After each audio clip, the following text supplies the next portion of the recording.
মুহূর্তে আমাদের মতো যারা প্রবাসীর বউ আছে তারা যেন এই বিষয়টা দেখে ভয় পেয়ে এখান থেকে সরে আসে। ভয়ঙ্কর গল্প। বড় চাইতেছি আমি যখন ক্লাস 4-এ পড়ি তখন আমার বিয়ে হয়। মানে বিয়েটা হলো কিভাবে? সে আমার নাক মুখ চাইপা ধইরা সে বলতেছে, কেন বুঝো না, তোমার জন্য আসছি, এই কথা বলতেছে। আমি আমার জন্য আসছে মানে আমি এখনই চিলান দিব। কয় কি চিলান দাও, তোমার ইচ্ছা দিলে দাও, তোমার জামাই তোমারে ছেড়ে দিব, তোমার বাপে গিয়ে এগুলো শুনে ফাঁস নিব। সে মোবাইলটা রাখা ভিডিও অন করে রাখছে আর কি, আমি তো জানতাম না। আমি বলছি, কি তুই আমার ভিডিও করছিস কে? তুই কি ভাইরাল হইতে চাস? তুই কি ভাইরাল হইতে চাস? তখন তো আমি বলি এত টাকা দাও আমার পক্ষে সম্ভব। কত টাকা দেন আপনি তাকে? 5 লাখ টাকার উপরে কিন্তু আমার টাকা দেওয়া হয় ওকে বিভিন্ন টাইমে। সে 3 বারের মাথায় টাকা নেওয়ার পরও সে আমাকে ব্ল্যাকমেইল করা শুরু করছে। তাই আমি একটা পর্যায়ে বলছি, তুই প্রথম ভিডিওটা আমার জামাইয়ের কাছে ছেড়ে দে, কারণ ওজন দেশে এসে দেখবে কোনো টাকা নাই, তখন তো আমার এমনি ছেড়ে দিব। মানে জামাইয়ের পাঠানো টাকাগুলো আপনি ওকে দিয়ে দিতেন? হ্যাঁ, কাজী অফিসে টাইনা নিয়ে যায় আমাকে, যায় আমাকে চল বিয়ে করি তাইলে। ওই যে কাজী অফিস, আমি বলার সাথে সাথে সে আমাকে কাজী অফিসে টাইনা নিয়ে গেছে। মানে তার ঠিকানা জানতে গিয়ে আমি তার প্রতি উইক হয়ে পড়ি। তো এই ফেয়ার ডিলে আমাদের লাইফ স্টোরিটা শুরু হচ্ছে আজকে। এবং যদি আপনি মনে করেন আপনার গল্পটি অনেক মানুষের জীবনকে পরিবর্তন করে দিতে পারে, আপনার জীবন থেকে শেখা, আপনার জীবনের অভিজ্ঞতা থেকে নেয়া অনেক অনেক অভিজ্ঞতা সেটা মানুষের কল্যাণে কাজে লাগতে পারে, তাহলে আপনি আমাদের এখানে আসতে পারেন, আমাদেরকে ফোন করতে পারেন। আমাদের ফোন নম্বর হচ্ছে 09639887777। এছাড়া আপনারা চাইলে মেইলও করতে পারেন। আমাদের মেইল অ্যাড্রেসটি হচ্ছে sharemystory24@gmail.com। আপনার নাম কি?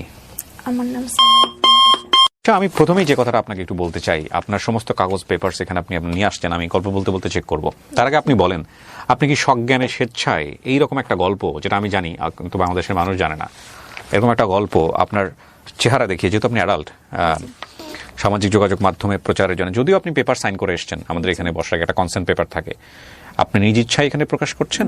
এবং এই গল্প প্রচারের পরে আপনার ব্যক্তি জীবন, আপনার সামাজিক জীবনে যদি কোনো বিরূপ প্রতিক্রিয়া সৃষ্টি হয়, কোনো নেগেটিভ বিষয় সৃষ্টি হয়, সেটার দায় কিন্তু আপনার। এবং আপনি এখানে এসছেন মূলত আপনার মতো ভুলটা যাতে কেউ সমাজে না করে, এটা আপনি মেনেই করছেন, রাইট? ওকে, বয়স কত আপনার? আমার বয়স হচ্ছে আইডি কার্ডে 28 দেওয়া আছে, কিন্তু এটা আমার হয়তো রিয়েল বয়স না। কিন্তু আপনি প্রাপ্তবয়স্ক, ব্যাপারে কোনো সন্দেহ নাই। আপনার জন্ম জেলা? আমার জন্ম শুরু করেন আপনি একেবারে যেখান থেকে বলতে চান। আমি যখন ক্লাস 4-এ পড়ি তখন আমার বিয়ে হয়। মানে বিয়েটা হলো কিভাবে? আমি তখন ক্লাস 4-এ পড়ি, আমার বিয়ে মানে কোনো কথাই নাই, কোনো কিছুই নাই। আমার মামাতো ভাই বিয়ে করতে গেছিল গ্রামে, তো ওর একটা মেয়ের সাথে রিলেশন ছিল, গাজীপুরে চাকরি করতো, ওখানে স্থানীয় মেয়ে। আমার শ্বশুর যে আমার মামা, উনি আর কি ওই মেয়েটাকে বিয়ে করাবেন না ওনার ছেলেকে দিয়ে। তখন নাকি ওই দিন ছিল আমার হাজবেন্ডের জন্মবার। গ্রামে নাকি প্রচলিত আছে যেটা জন্মবারে নাকি বিয়ে হয় না। আচ্ছা। তো রাত 12টার সময় বিয়ে হবে ওই মেয়েটার সাথে, কিন্তু ওই মেয়েটা তার বড় বোনের দেবরের সাথে সেদিন রাত্রেবেলা চলে গেছে, মানে ওদেরকে ওইখানে রাইখা। গ্রামে আবার বলছে যে বিয়ে করতে গেলে নাকি সেখান থেকে ফিরে আসা যায় না বউ না নিয়া। তো সেইখানে তো চলে গেছে বউ, এখন তো আর কিছু করার নাই। তো রাস্তায় ওরা 2-3টা বউ দেখে, আমার আম্মারে ফোন দেয়। রাস্তায় 2-3টা বউ দেখে মানে কি সবাই কি বউ সেজে বসেছিল? না না না, বউ সেজে বসেছিল না। মানে কাকে বিয়ে করানো যায়? কাকে বিয়ে করানো যায় মানে কিছু মানুষের সাথে যোগাযোগ করছে, বলছে যে আছে কয়টা মেয়ে আছে, দেখছে, ওরা পছন্দ হয় নাই। আচ্ছা। আমার হাজবেন্ড আবার বলছে কালো বিয়ে করবে না, এটা সেটা, কারণ যেহেতু তার। আপনার তো কোনো হাজবেন্ড হয়নি, উনি মামাতো ভাই? হ্যাঁ, মামাতো ভাই। আচ্ছা, তো তুমি বলছে বিয়ে করবে না। হ্যাঁ, আপনার তখন ক্লাস 5, ওনার বয়স কত? ওনার প্রাপ্ত বয়স 21-22 বছর ছিল তখন। আচ্ছা। ওনার বিয়ের বয়স পুরোপুরি ছিল। আচ্ছা, আর আপনার তখন 8 থেকে 9 বছর বয়স? হ্যাঁ। ক্লাস 4 মানে আমি ধরে নিচ্ছি 9 থেকে 10 বছর বয়স। জি এরকম। তো ওরা রাস্তায় 2-3টা মেয়ে দেখে, মানে ওদের পরিচিত যারা আছে তাদেরকে বলছে যে এই অবস্থা হয়েছে, কোনো মেয়েটাই আছে নাকি বউ নিয়ে, তো এখন ছেলেকে বাড়িতে নিয়ে যাওয়া যাবে না। তো রাস্তায় ওরা কয়েক জায়গায় দেখছে, দেখার পর পছন্দ হয় নাই। তখন আমার শ্বশুরে ভাবলো যে আমাকে নিয়ে আসবে। তা আমার আম্মাকে বললো, আমার আম্মা রাজি হয় নাই। আমার আম্মা বলছে কি আমার মেয়ে তো অনেক ছোট, কয়ে অসুবিধা নাই, ছেলেকে বিয়ে হোক, বউ নিয়ে বাড়িতে আসুক, পরে মেয়ে যখন লেখাপড়া করবে এসএসসি কমপ্লিট করার পরে উঠায় নিয়ে আসবো, এরকম কিছু বইলা ঢাকায় চলে আসছে। তখন আমি ঢাকায় থাকি। ঢাকায় চলে আসছে, আসার পর আমি তখন স্কুল থেকে আসছি, আমার পরীক্ষা ছিল, পরীক্ষা দিয়ে স্কুল থেকে আসছি, আমি গোসল করতে যাব, তা আমাদের বাসায় পানি নাই, তো উপরে যে একটা আন্টি ছিল, তো ওর বাসায় গেছি পানি আছে কিনা গোসল। আপনারা তখন ঢাকায় থাকতেন? হ্যাঁ হ্যাঁ, ঢাকায় থাকতাম। কি করতো আপনার বাবা? রাজমিস্ত্রির কাজ করতো। কয় ভাই বোন ছিলেন আপনারা? আমার 2 ভাই, আমি। আপনি একমাত্র বোন? হ্যাঁ। আচ্ছা, সংসারের অবস্থা ভালো ছিল? না না না, আমার আব্বা আম্মা প্রচুর গরিব ছিল। জি, পানি আনার কিছু একটা বলতেছিলেন। তো পানি নাই বলে আমি ওই উপরে গেছি আন্টির বাসায় গোসল করার জন্য। জি। তো আমার আম্মুর সাথে যোগাযোগ কইরা ওরা আমাদের এখানে চলে আসছে, যে এরকম করে কন্ট্রাক্ট করছে, যখন আমি এসএসসি কমপ্লিট করবো তখন আমারে উঠাই নিবে, কারণ যেহেতু আমি এখন ছোট আর ওরা বউ ছাড়া বাড়িতে উঠতে পারবে না, এরকম। আমার শ্বশুর বাড়ির আর্থিক অবস্থা ভালো ছিল। তখন আমি গোসল করতে গেছি, এমন সময় আমার ননদ, মানে আমার তো বয়সে বড় হবে, আমি আমার ননদ দেবর যারা আছে সবার বয়সে ছোট, তো ওরা এসা উপরে গেছে, শুনছে বাসায় নাই, উপরে গেছে গোসল করতে, আমাকে বাথরুমে নক করতে আসে, বলতেছে আমার কিন্তু একটা ডাকনাম আছে, ডাকনাম বলে ডাকতেছে, দরজা খোল, তোর সোহাগ ভাইয়ের বিয়া খাইতে গেলে। ভাই মানে আমার হাজবেন্ডের নাম, হ্যাঁ, যেহেতু ভাই হয়, মামাতো ভাই। ভাই কি বলেছে? ভাইয়ের বিয়া হইতাছে, সেখানে তোরে নিতে আসছি, বিয়া খাইতে যাবো আমরা সবাই। তখনও জানে না যে আপনি জানেন না যে আপনাকে বিয়ে করতেছে? হ্যাঁ হ্যাঁ, জানি। Okay. তো আমি তাড়াতাড়ি করে গোসল করে বেরোইছি, যে আমি তো আর গ্রামের বিয়ে কোনো সময় খাই নাই, আর গ্রামে যখন যাই তখন বছরে 3 দিন বা 4 দিন থাকা হইতো ঈদের গ্রামে সময়। গিয়ে, ঈদের সময়, এছাড়া আর যাওয়া হইতো না। জি। আমারও খুব ভালো লাগতেছিল যে গ্রামে যাবো বিয়ে খাওয়ার জন্য। তো তাড়াতাড়ি করে গোসল করে বেরোইছি, বেরোয় যখন আমাদের বাসায় যাবো, আমাদের রুমে আমাকে ঢুকতে দিতেছে না, তো আমার অন্য রুমে নিয়ে গেছে। নিয়ে যাওয়ার পর ওরা কি করছে, এই যে ব্রিটকেস নিয়ে আসছে, ওই বউর জন্য যে জিনিসগুলো নিয়ে আসছে, এগুলো তো ওরা ফেরত নিয়ে আসছে, ওগুলো আমাকে দিতেছে সাজানোর জন্য। তা আমার ননদ আমাকে বলতেছে, তুই তো আজকে থেকে আমাদের ভাবি হবি, এটা সেটা, মানে এক একজনে এক একজন কথা বলতেছে। আর যেহেতু ওটা বস্তি বাড়ির মতো ছিল, তখন সব লোকজন আর কি আমাকে দেখতেছে, ওকে দেখতে আসছে, বাড়ি ভরে গেছে মানুষে। তা এত মানুষ দেখে আমিও ভয় পেয়ে গেছি। তখন আমি কান্না করতেছিলাম অনেক জোরে জোরে। আমার পাশে মানে যাকেই দেখতেছি, যে এসে বলে যে তোর তো বিয়ে হয়ে যাবে, তোরে তো নিয়ে যাবে, তখন আমি অনেক কান্না করতেছি। বিয়ে জিনিসটা বুঝতেন আপনি ওই সময়টাতে? না না না, আমাকে নিয়ে যাবে বলছে। এই নিয়ে যাওয়া শুনেই আপনি ভয় পেয়ে গেছেন? হ্যাঁ। এমনিতে ভাইয়ের সঙ্গে আপনার ওই সময়ের সাথে সম্পর্ক কেমন ছিল? ভাই বিয়ের আগে ভাই আসতো, আমার বাসায় আসতো? না না কোনোদিন দেখেন নাই? না, আরো ছোটবেলায় না কেউ আমাদের এখানে থাইকে গেছে, আমার মনে নাই, আমার হাজবেন্ডে বলছে ওর মনে আছে। আচ্ছা, তো তারপর সাজাচ্ছে আপনাকে? এই কথা বলার পর আমি যখন কান্না করতেছি, কেউ আমার পাশে আর কি আসে না। একজন এসে আমাকে বলতেছে, তোকে তো আর বিয়ে দেবো না, তোকে কোথাও যাইতে দেবো না, তোর বিয়েও দেবো না, তুই আমার কাছে আয়। তখন এই মুহূর্তে যে আমাকে বলছে যে আমাকে কোথাও যাইতে দিবে না, আমি তার কথাই শুনতেছি। মানে আমাদের বাসার ম্যানেজার যে থাকে, ম্যানেজারের বউ, উনি এসে বলতেছে, সবাইকে রুম থেকে বের করে দিছে, দিয়ে আমাকে ম্যানেজারের রুমে নিয়ে গেছে। এখন ওরা ভাবতেছিল যেটা এখানে থাকলে, যেহেতু আমি কান্নাকাটি করছি, এলাকার মানুষ সব জড়ো হয়ে গেছে, পুলিশ শুনলে অসুবিধা হবে, তখন তোরা আমাকে প্ল্যানিং করে ঘুমের ট্যাবলেট খাওয়াইছে। মানে এখানে তো বিয়ে হবে না, কোনো মতে আমাকে বাড়িতে নিয়ে যাবে, মানে আমার শ্বশুর বাড়িতে। ওকে। তখন বলতেছে, আমি তো অনেক চিল্লাচিল্লি করছি, মাথা ব্যথা করতেছে।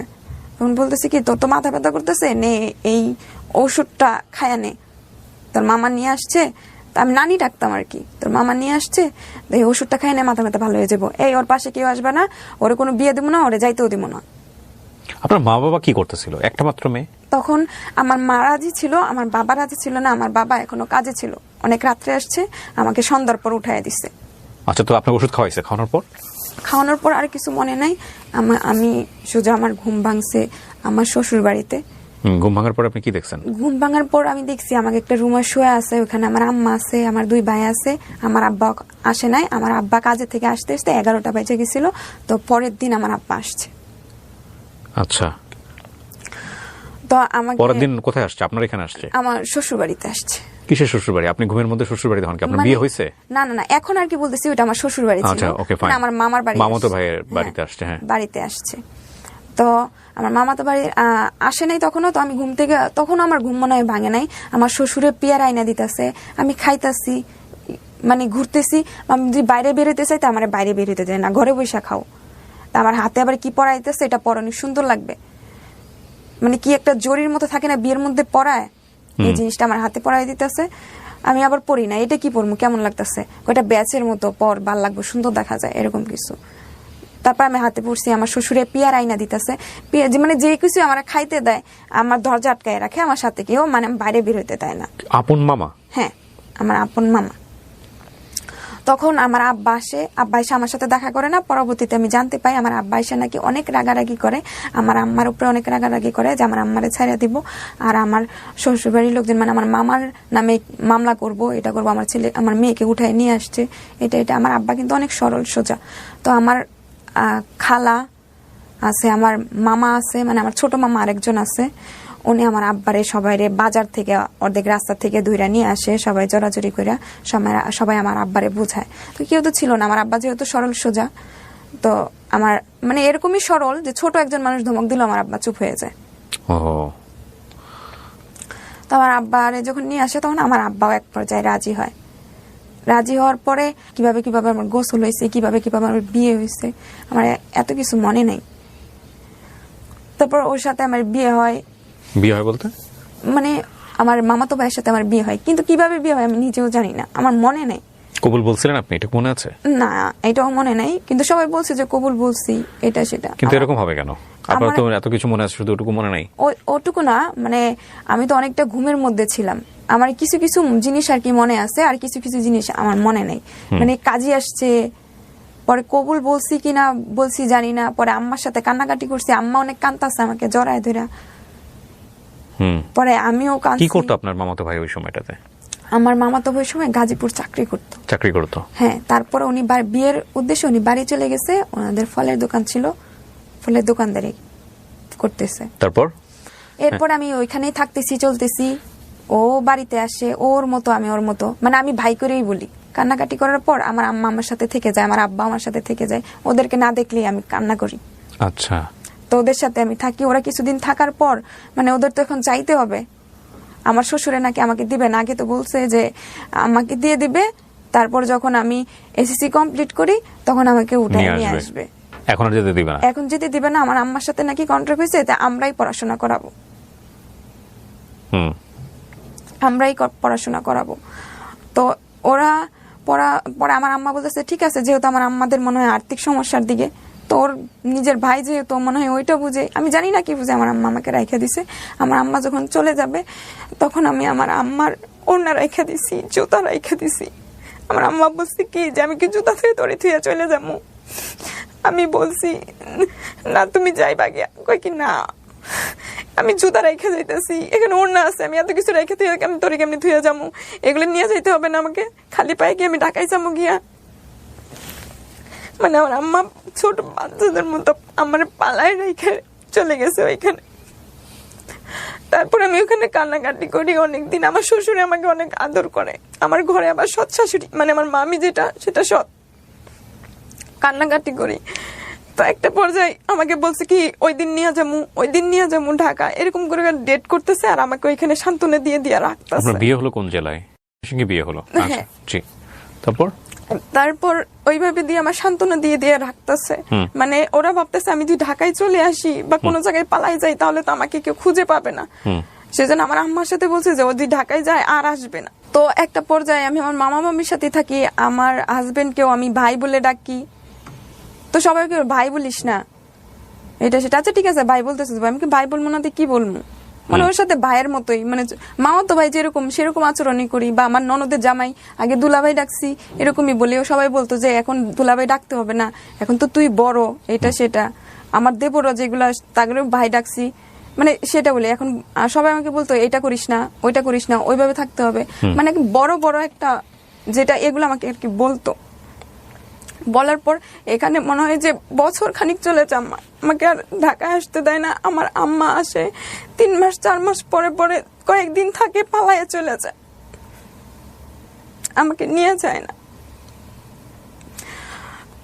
তো এর মধ্যে আমার হাজবেন্ড বলছিলাম যে সে গাজীপুর চাকরি করতো, সেখানে একটা স্থানীয় মেয়ের সাথে সম্পর্ক ছিল, এই জন্য আমার শ্বশুরে আর কি তাড়াতাড়ি করে বিয়ে করায়।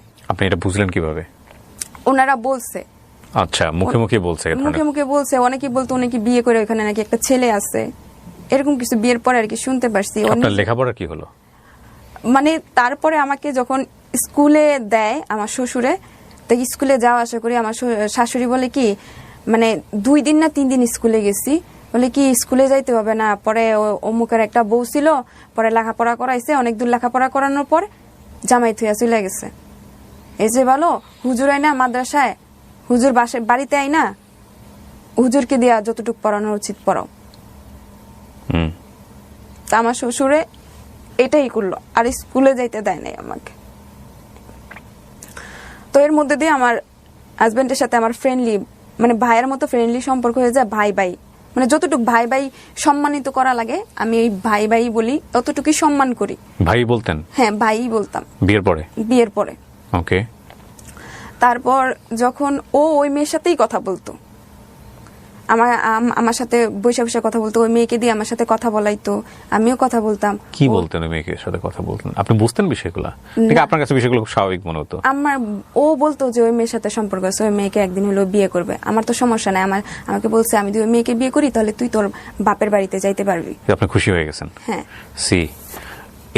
এই বিষয়টা হলেই আপনি বুঝতে পারবেন যে ওর বিয়ে বিষয়ে ওর রীতিমতো মেন্টালিটি অবস্থাটা কি ছিল, মেন্টালিটিটা কি ছিল আপনারা বুঝতেই পারছেন যে ও এটা শুনে খুশি হয়ে গেছে। তার মানে ওর ভিতরে বিয়ে সেন্স, হাজবেন্ড সেন্স 0 ছিল। এটা তো crime, definitely it's a crime. যদি ঘটনা হয়েই থাকে এরকম একজন মানুষের জীবন নিয়ে, এটা আমাদের রিলিজিয়নও পারমিট করে না। সামাজিকভাবে তো অবশ্যই, রাষ্ট্রীয়ভাবে তো অবশ্যই ক্রাইম, আমাদের ধর্ম এটা পারমিট করে না। জি। তারপর ও আমাকে যখন বলছে ঠিক আছে আমি ওর সাথে দেখা করতে যাবো, আমি তোদের বাড়িতে নিয়ে যাবো, মানে আমাদের বাড়িতে তো যাইতে দেয় না, ঢাকায় আসতে দেয় না। তো ওর সাথে আমার কন্ট্রাক্ট হয়েছে তুই কাউকে বলতে পারবি না, তুই কান্নাকাটি করবি বেশি বেশি করে যে আমি আমাদের বাড়িতে যাবো, পরে আমি আব্বারে বুঝাইয়া তোরে আমাদের বাড়িতে নিয়ে যাবো। আমি কিন্তু মামাই ডাকতাম, মামা ডাকতাম, মামি ডাকতাম। শ্বশুর শাশুড়ি যে আব্বা আম্মা বলতে হয় বলতাম না, মামা মামি ডাকতাম, যে ওদেরকে দেখে কান্না করবি বেশি করে, পরে আমি ওদেরকে বুঝাইয়া তোরে নিয়ে যাবো। আর নিয়ে যাওয়ার আগে আমি নাদিরার সাথে দেখা করবো, মানে ও যে মেয়ের সাথে রিলেশন করে ওর নাম ছিল নাদিরা, আমার সাথে ফোনে কথাও বলাইছে। তো আমি বলছি কি আচ্ছা ঠিক আছে আমি রাজি হয়ে যাই। তো সে আমাকে ঢাকায় নিয়ে যাবে উদ্দেশ্য করে সে প্রথমে গাজীপুর আসছে। ট্রেন থেকে সে আমাকে একটা বকুল ফুলের মালা কিনা দেয়, বলছে এই মালাটা নিয়ে ওই মেয়েকে দিবি। আমি আচ্ছা ঠিক আছে। কোন মেয়েকে? ওই যে নাদিরাকে? হ্যাঁ নাদিরাকে।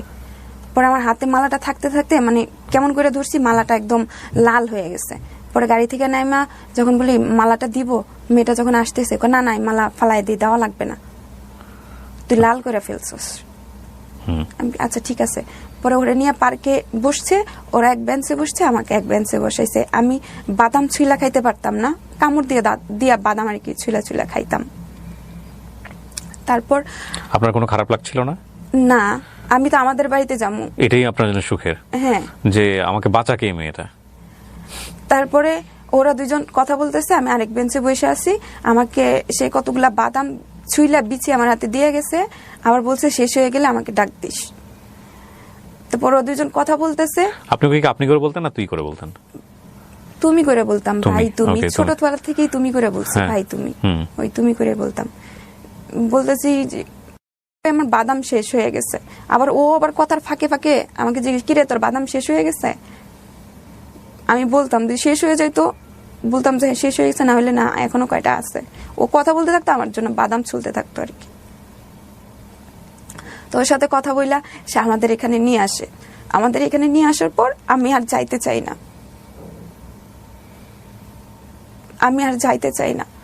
মেয়ের সাথে আপনার কথা হয়? ওই যে মেয়েটার কথা বললেন, ওর গার্লফ্রেন্ড? মেয়েদের বাড়িতে আমি যাই। মেয়েদের বাড়িতে যাওয়ার পর আমার মানে প্রথম পিরিয়ড হয়। ওকে। বিয়ের কতদিন পর এটা? বিয়ের বছরের বেশি হবে। ওকে। তখন আমার প্রথম পিরিয়ড হয়। তো ওই মেয়েটা তখন আমার জামা কাপড়ের অবস্থা খারাপ পড়ে, ওই মেয়েটা আমাকে জামা কিনা দেয়। পরে ওইটা নিয়ে আমি আমাদের এখানে আসি।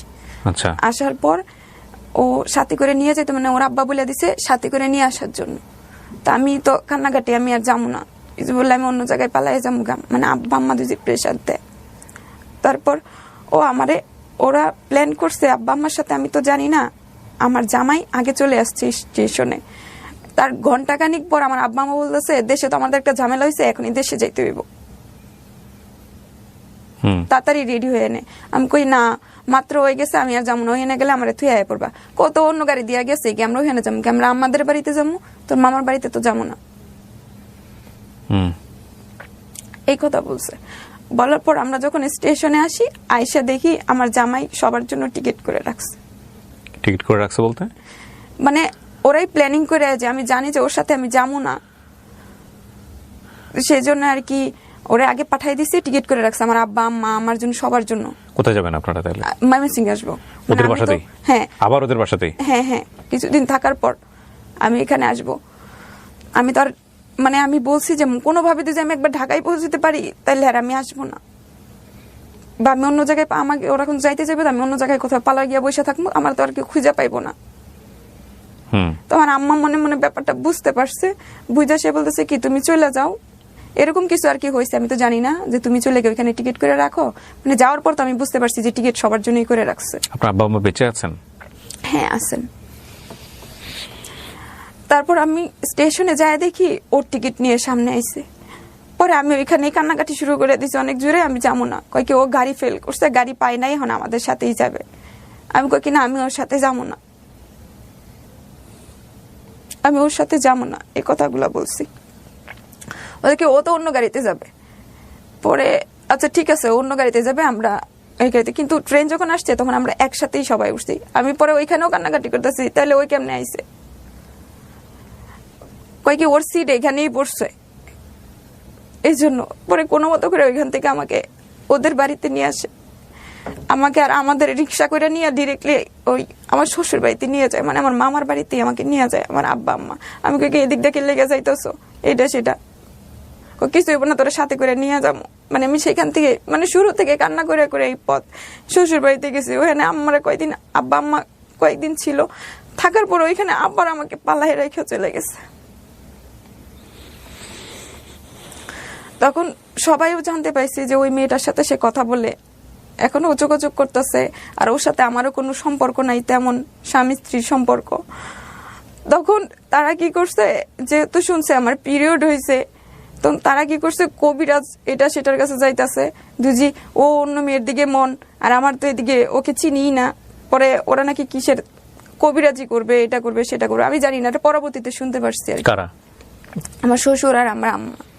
কিসের কবিরাজি? মানে আপনার দিকে যাতে আকর্ষণ থাকে, না আপনার দিকে যেন স্বামী আপনার দিকে যেন কনসেন্ট্রেশন দেয়? হ্যাঁ, আর আমিও জানি ওর উপরতে ইয়ে হয়। তাও আমার তো মাথা ব্যথা করতো শুরুর থেকে, তো আমার শ্বশুরে এটা সেটা এনে দিত, বলতো কি এটা তুমি খাইবা আর ওরে দিবা, তাহলে ও তোমার উপরে রাখতে হইব না, তুমি ওই তোমার মাথা ব্যথা ভালো হয়ে যাবো। এই বিষয়গুলা বইলা বইলা আমাদের দুজনকে খাওয়াইছে। কি খাওয়াই আমি নিজেও জানি না। পরে তার কিছুদিন পরে ওর সাথে আর কি আমার শারীরিক হয়, কিন্তু আসলে কি যেদিন আমাদের সম্পর্কে আমার কিন্তু অনেক কষ্ট হয়, যেটা আমি কাউকে বলতে পারবো না। অনেক কষ্ট হয়েছিল, অনেক।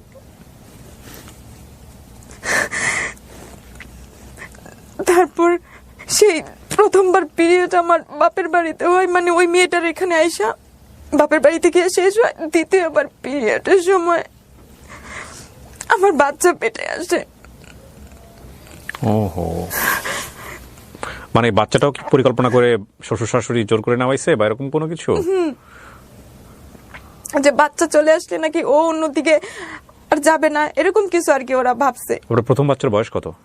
আমার প্রথম বাচ্চার বয়স প্রায় মনে হয় 10 বছর হয়ে গেছে। উনি কি পৃথিবীতে আসছে, মানে প্রথম বাচ্চাটা পৃথিবীতে আসছে? হ্যাঁ হ্যাঁ। তো আমার বাচ্চাটা যখন পেটে আসে আমি কিন্তু জানি না, আমি সকালে যে গোসল করি আমাকে মানে আমার সেলোয়ারে যে সেই গিটটা থাকে সেটাও আমি দিতে জানতাম না। আমি কারো কাছে নিয়ে গিয়ে দাঁড়াই থাকতাম যে আমি বাথরুমে যাবো, আমার গিটটা খুইলা দাও। গোসল করে দাঁড়াইয়া থাকতাম, আমার শাড়িটাকেও পরাইয়া দাও। ভিজা কাপড়ে এসে দাঁড়ায় থাকতাম। আমাদের পাশে একটা আন্টি ছিল, সে আমাকে সবসময় কাপড় পরাইয়া দিছে। আমি কাপড় পরতে পারতাম না, মাঝে মধ্যে গিট লাগিয়ে গেলে আমি সবার কাছে গিয়ে দাঁড়ায় থাকতাম। তখন আমার বাচ্চা যখন পেটে আসে সবাই অনেক খুশি। আমি কিন্তু এত কিছু বুঝি না। যখন আমার 3 থেকে 5 মাস মনে হয় যখন হবে, তখন আমার পেটের মধ্যে প্রচুর নড়াচড়া করে। তো আমি ভয় পাই, রাত্রে একটু একটু করে কান্দি যে আমার কি হয়েছে, আমার পেটে অনেক নড়ে। আমার খুব খারাপ লাগে যখন, তখন রাত্রে আমি একটু একটু করে কান্নাকাটি করি। একদিন হঠাৎ করে জোরে অনেক খারাপ লাগতেছে, তো কান্নার সুরটা আর কি একটু জোরেই হয়েছে। জোরে বলতে কি, মানে আমার পাশে যে আমার হাজবেন্ড শুয়ে আছে, আমার মামাতো ভাই, ও আর কি শুই না লাভ দিয়ে উঠছে। ও আবার সুন্দর ছিল তো মানুষ, যখন ঘুমতে করতো চোখ লাল হয়ে যাইতো। তা আমি আবার চোখ দেখে ভয় পেয়ে গেছি। ওরা বলতেছে কি হয়েছে। পরে ওর কি শব্দতে, মানে যেমন আমি আস্তে আস্তে করে গুনগুন করে কাঁদতেছিলাম, পরে আমি জোরে কান্না শুরু করে দিছি।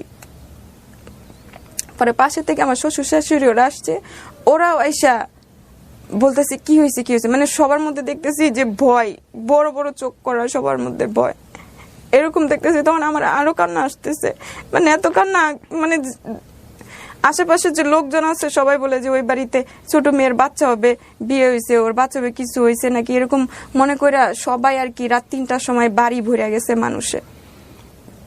আমার বাড়ি ভরা মানুষ দেখা, ঘর ভরা মানুষ দেখা, মানে আমার লাগতেছিল আমি তখনই মরে যাবো। আমার অনেক খারাপ অবস্থা, মানে কেউ এসে যদি জিজ্ঞেস করে কি হয়েছে, আমি আর কিছু বলতে পারি না।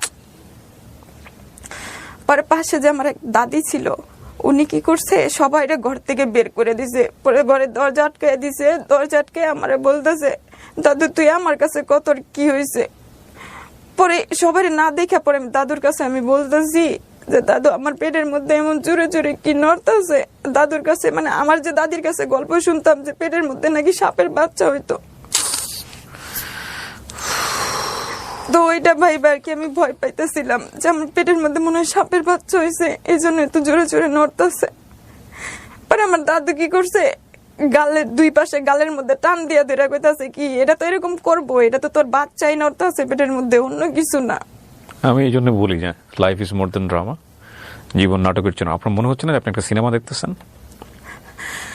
তারপরে এরকম কিছু হওয়ার পরে উনি সবাই চলে গেছে, তোর কিছুই হয় নাই। পরে একটা পর্যায়ে যখন আমার পেটের মধ্যে নড়তো বা দেখা যাইতো, তো একটা সময় বাড়তেছে, বাচ্চাও বড় হইতাছে, দেখা যাইতো, তখন আমি বলতে আমি দাদু দাদু দেখো এই যে আমার পেটের মধ্যে নড়তাছে বাচ্চা, মানে পেট খালি করে দেখাইতাম। আপনি বুঝতেন না বিষয়, আপনার কাছে ফান মনে হতো বিষয়টাকে, এটা একটা মজার বিষয়। তো এরকম করে সে কি করছে, মানে তারপরে ও বাড়িতে আসে না কিছুদিন ধরে, ওই মেয়ের নাকি বিয়ের পাত্র দেখতে আসছে, তো আবার মামাতো ভাই বাড়িতে আসে না কিছুদিন ধরে। তারপরে মানুষে বলতেছে কি ওরা দুইজন এক জায়গায় কোনো জায়গায় ঘুরতে দেন, মানে এরপরে তো আমাকে বন্দি করে রাখছিল, কোনো জায়গায় যাইতে দেয় নাই। তা আমার আবার নানার বাড়ি, মানে আমার শ্বশুর বাড়ি নদীর এপারে, আর এপারে হচ্ছে আমার নানার বাড়ি, মানে তারাও এপারেই ছিল, পরে ওই পারে চলে গেছে ব্যবসার ইয়ার জন্য। তা আমার ওর তো আবার দাদার বাড়ি হয়, আমার নানার বাড়ি হয়, তো ওরে আর আমার এখানে পাঠাইছে, মানে চর দিয়া যাইতে হয়।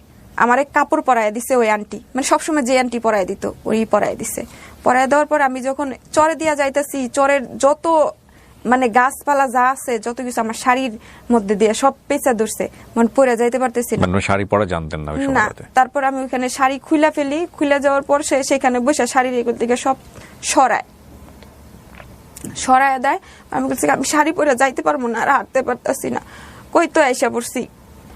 পরে আমি ভাবলাম কি আচ্ছা ঠিক আছে, আমি না করছি, আমি পড়তে পারি না, তারপরে আমার জোর করে, সে তো আর পড়াইতে পারে না, শাড়ি খুলে যখন এগুলো খুলছে, আমি যখন শাড়ি খুলে ফেলছি, পরে সে কোনোভাবে আমার পেঁচাই দিছে, আমি হাঁটতে পারি না পারলে যে আমি কি একটু মানে কাপড়টা উঠাইয়া জোরে জোরে লম্বা লম্বা পা দিয়ে হাইটা, মানে ওর থেকে একটু দূরে গেছি, দূরে যেয়ে ওইখানে শাড়ি খুলে ফালাই এক দৌড় দিয়ে আমি আমার নানির বাড়িতে উঠছি, মানে ওর তো দাদার বাড়ি হয়।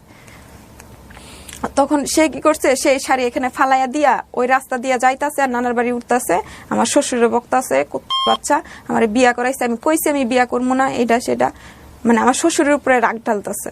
তো এরকম হইলে আমার নানির বাড়িতে গেছি, তার মোট ওইখানেই সে একটা পর্যায়ে সে ওই মেয়েকে একদিন হইলো বিয়ে করবে, বাট সে আমার উপরে দায়িত্ব পালন করে যাবে, যেহেতু আমার বাচ্চা হবে।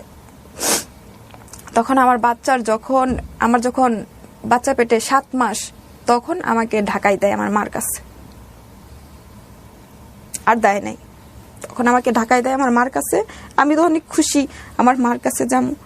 তো আমার মা নিয়ে আমার বিভিন্ন জায়গায় ডাক্তার দেখায়, ডাক্তার বলে যে ওনার বাচ্চার অবস্থা এতটা ভালো না, যেহেতু আমার বাচ্চা অনেক ছোট, হাফ কেজি হয়েছিল, আমার বাচ্চার অবস্থা ভালো 500 গ্রাম, হাফ কেজি মানে 500 গ্রাম, আমার বাচ্চার অবস্থা ভালো না, এটা সেটা এরকম বলতেছিল। একটা সুস্থ বাচ্চার ওজন জানেন আপনারা? ওই হাফ কেজি যে বললো, একটু গুগল করে নিয়েন, যেহেতু আমার 2টা বেবি আছে, সো কিছুটা হলো জানি। আমি যতদূর জানি যে এটা 2.5 থেকে 3 কেজি প্লাস। হ্যাঁ, সেখানে একটা বাচ্চার ওজন 500 গ্রাম। তো এরকম আমি যদি ভুল বলে থাকি আমি সরি বলছি, বাট আমার এটা একদম মানে গুগল করে নলেজ না, আপনারা চাইলে করে দেখতে পারেন। বাট এটা খুবই আন্ডারওয়েট বেবি, ব্যাপারে কোনো সন্দেহ নাই, এবং এটার প্রেক্ষাপটটা আপনারা দেখলেন। হ্যাঁ, তারপর আমার আম্মা আমাকে ডাক্তার দেখায়, কোনো পরে অনেক কিছু ওষুধ খাওয়ায়, অনেক ফল টল খাওয়ায়, এরকম কিছু। পর একটা সময় যখন আমার না, এর মধ্যে আমার শ্বশুরবাড়ি থেকে আসার পর মানে 15 দিন পর আমার একটা অসুস্থ হয়, যেটাকে এই ধাস্তু বমি বলে। বমি পাতলা পায়খানা দুইটা একসাথে। তো হঠাৎ করে আমার বমি পাতলা পায়খানা একসাথে। আপনি আমাকে একটু বলেন তো, আপনার ক্লাস 4 থাকতে বিয়ে হলো, বিয়ের কয় বছর পর আপনার বাচ্চা হয়েছে? বিয়ের মনে হয় 1.5 বছর পরে, এরকম 1.5-2 বছর। তাহলে ওর বয়স কত? 11 থেকে 12 বছর। সেকেন্ড পিরিয়ডের সময় আপনি কনসিভ করেন। হ্যাঁ। তো এখন আপনি বুঝতে পারেন যে ওর বেবি হেলথ বা ফিজিক্যাল হেলথের জায়গা থেকে কি অবস্থা। জি, তারপর আমাকে এর মধ্যে দিয়া আসার কিছুদিন 15 দিন পরে আমার যখন পাতলা পায়খানা বমি হয়, তখন মানে আমার মরার অবস্থা হয়ে যায়, চোখের সামনে রক্ত জমা হয়ে যায়, এরকম হয়ে যায়। তো সবাই বলছে যে মারা যাবে। তো একটা পর্যায়ে আমার আম্মা আমাকে উত্তরসূর করে কোরআন শরীফ পড়তেছে, সবাই কয়েকজন মিলা, এরকম অবস্থায়। পরে আমার আম্মা আমাকে মেডিকেলে নিয়ে যায়। মেডিকেলে নিয়ে যাওয়ার পর ওইখান থেকে সুস্থ হই, কিন্তু বলছে যে বাচ্চা নাকি মারা গেছে, এরকম কিছু। বাচ্চা মারা যায়নি বলতে কি, বাচ্চা মারা যাবে। আমাকে ডেট দিছে কয়েকদিন পরে এসে অপারেশন করার জন্য, আমার আম্মাকে অপারেশন করে বাচ্চা ফালাই দেওয়ার জন্য। বাচ্চা মারা যাবে। তখনও বাচ্চা পৃথিবীতে আসে নাই? 7 মাস? 7 মাস, হ্যাঁ। আচ্ছা, তখন আমার আম্মা 7 মাসের বাচ্চা নষ্ট করবে কিভাবে? বাচ্চা অনেক ছোট ছিল। হ্যাঁ, তারপর তো বাচ্চা আমার যখন এরকম অবস্থা হয়েছে, তো আমার বাচ্চাও নাকি মানে শুকনায় পড়ে গেছে। বাচ্চা মানে বাচ্চা খাবার পাচ্ছে না, সোজা কথা যেটা বলে, পেটের খাবার যেটা দরকার, মারা যাবে, বাচ্চা মারা যাবে, এরকম কিছু বলছে। যে বাচ্চা হয়তো টিকবে না, আপনারা আয়সা একটা চেক আপ করায় ওনার অপারেশনটা করাই নিয়ে যান। আমি সুস্থ হওয়ার পরে হসপিটাল থেকে যখন আমাকে দিচ্ছে, তখন আমার আম্মা সেই মুহূর্তে গেছে। সেদিন ডেট হচ্ছে, মানে অপারেশন করে বাচ্চা করে দেবে। আমি যখন বাসা থেকে বের হব অপারেশনের জন্য, মানে ডাক্তারের কাছে নিয়ে যাবো, চেক আপ করে পরে হয়তো বাচ্চা কিভাবে পেটে থেকে বের করতে হয় সেই ব্যবস্থা তারা করবে। আর পেটের মধ্যে ডাক্তারের কাছে ফোন দিয়ে আবার জানতে বলছে যে পেটের মধ্যে নড়াচড়া করে নাকি। আমি কোনো নড়াচড়া পাই না, মানে যে নড়াচড়াটা পাইলে আমি সবাই দেখাইতাম, এরকম কোনো নড়াচড়া হয় না। বাসা থেকে বের হওয়ার পর কিছুক্ষণ পরে মানে রাস্তার মধ্যে আমার পেটের মধ্যে নড়াচড়া করতেছে একটু একটু। আম্মা আমার পেটের মধ্যে না একটু একটু নড়াচড়া করতেছে, চল যাইয়া দেখি কি অবস্থা। পরে যাওয়ার পরে ওখানে আমার আলটা করাইছে। ওরা বলছে বাচ্চা তো এখনো মারা যায় না, ওর হার্টবিট চলতেছে, আমার মনে হয় আপনারা অপারেশন করে ফেলেন, হয়তো বাঁচবে না, এরকম কিছু বলছে ডাক্তার বলেছে। হ্যাঁ। পরে আমার আম্মা বলছে কি এখনো যেহেতু জানটা আছে, আচ্ছা দেখি কিছুদিন। পরে এরপরে মাসে মাসে চেক আপ করা, বাচ্চা মারা যায় না, যেহেতু মারা যায় না সেই পর্যন্ত ওখানে রেখে যায়। তারপরে যখন আমার বাচ্চা হওয়ার প্রসব ব্যথা হল, তখন অনেক রাত, প্রায় 1টা বাজে, বাংলাদেশ মেডিকেলে নিয়ে যাওয়া হয়। নিয়ে যাওয়ার পর হচ্ছে সেখানে নাকি ভর্তি নগদ 20,000 টাকা চাইতেছে, মানে টাকা ছাড়া আগে ভর্তি নেবে না। আমার আম্মা বলছে যে আপনারা ভর্তি নেন, আমার মেয়েটার অবস্থা তো ভালো না। পরে সকালবেলা আমি টাকা ব্যবস্থা করে আইনা দিতেছি, কিন্তু তারা টাকা ছাড়া ভর্তি নেবে না, আমাকে বাইরেই সিটে বসায় রাখছে। পরে আমার আম্মা ওইখান থেকে আমাকে নিয়ে আসে।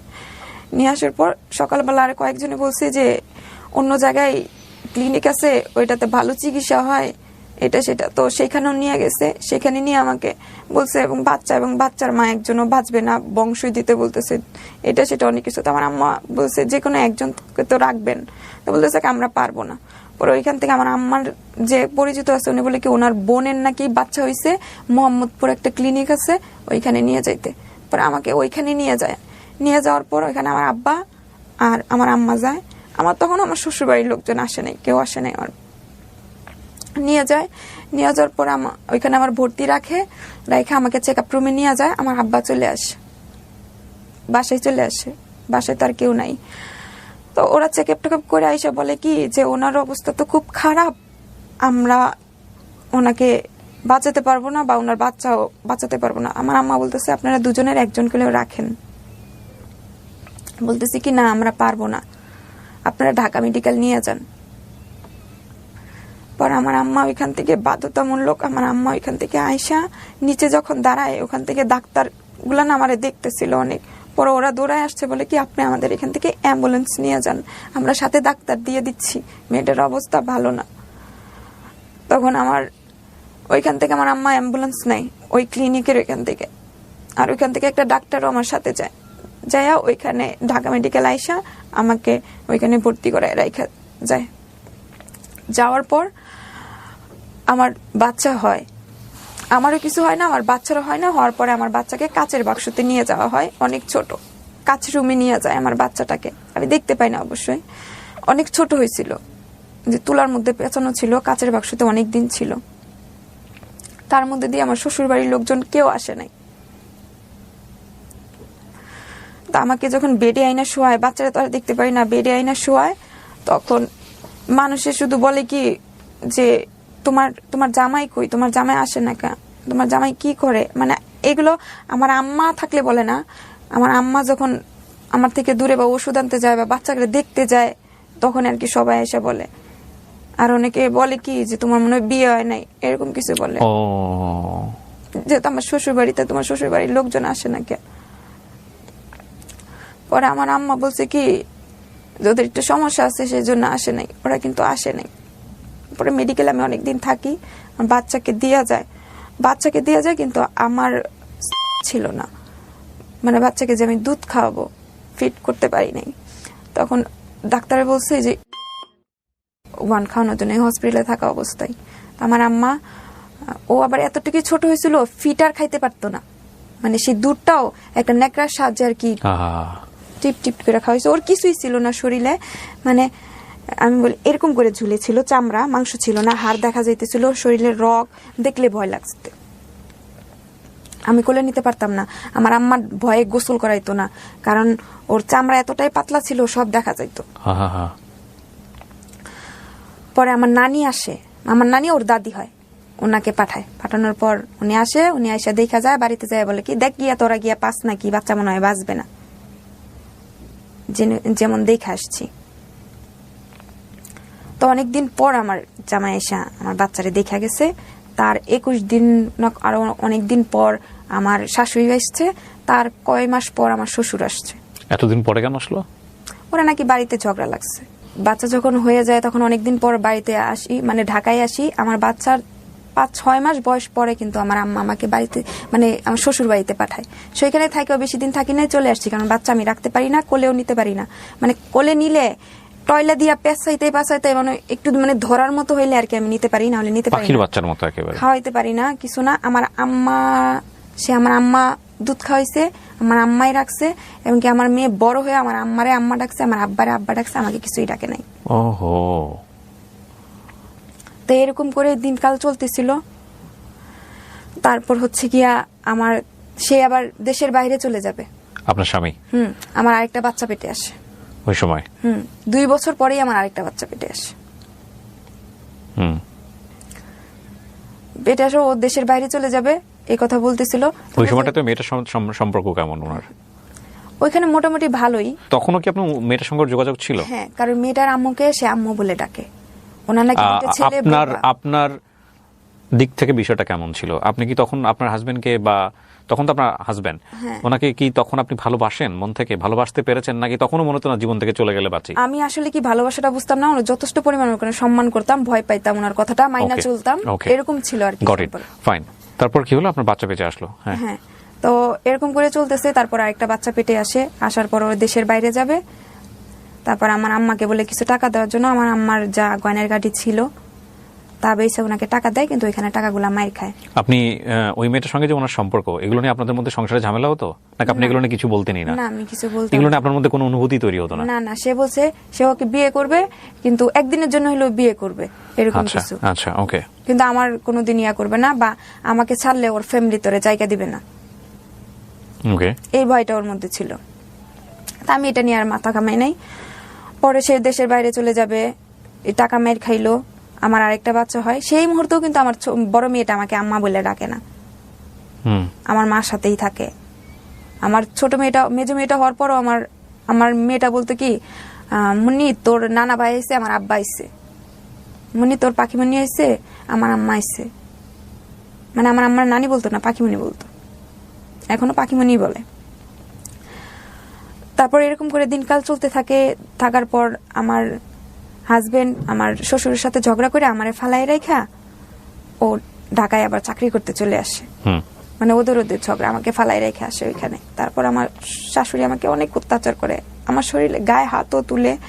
যেমন খাবার খাইতে গেলে আমার 2টা বাচ্চা তখন, কারণ আমার বড় মেয়েটা তো আমার বুকে দুধ খাইতে পায় নাই, যখন মেজো মেয়েটা হয় তখন সবাই বলছে কি আচ্ছা ও যেহেতু 1 ফোঁটা বুকের দুধও পায় নাই, তো আমার দুজনই দুধ খাইতো। ও আমারে ফালাই রেখে চলে গেছে। চলে যাওয়ার পর আমাকে ওরা ঠিক মতো খাবার দিত না। খাবার কি, একটু তেল সাবান পানিও দিত না। তেল দিতে গেলে মানে সরিষার তেল দিয়ে একটু শরীরে দিতে গেছি, তারপরে বলছে 1 পা তেল 30 টাকা দিয়ে আনছি, পায়ের তালাই অব্দি দেওয়া লাগে।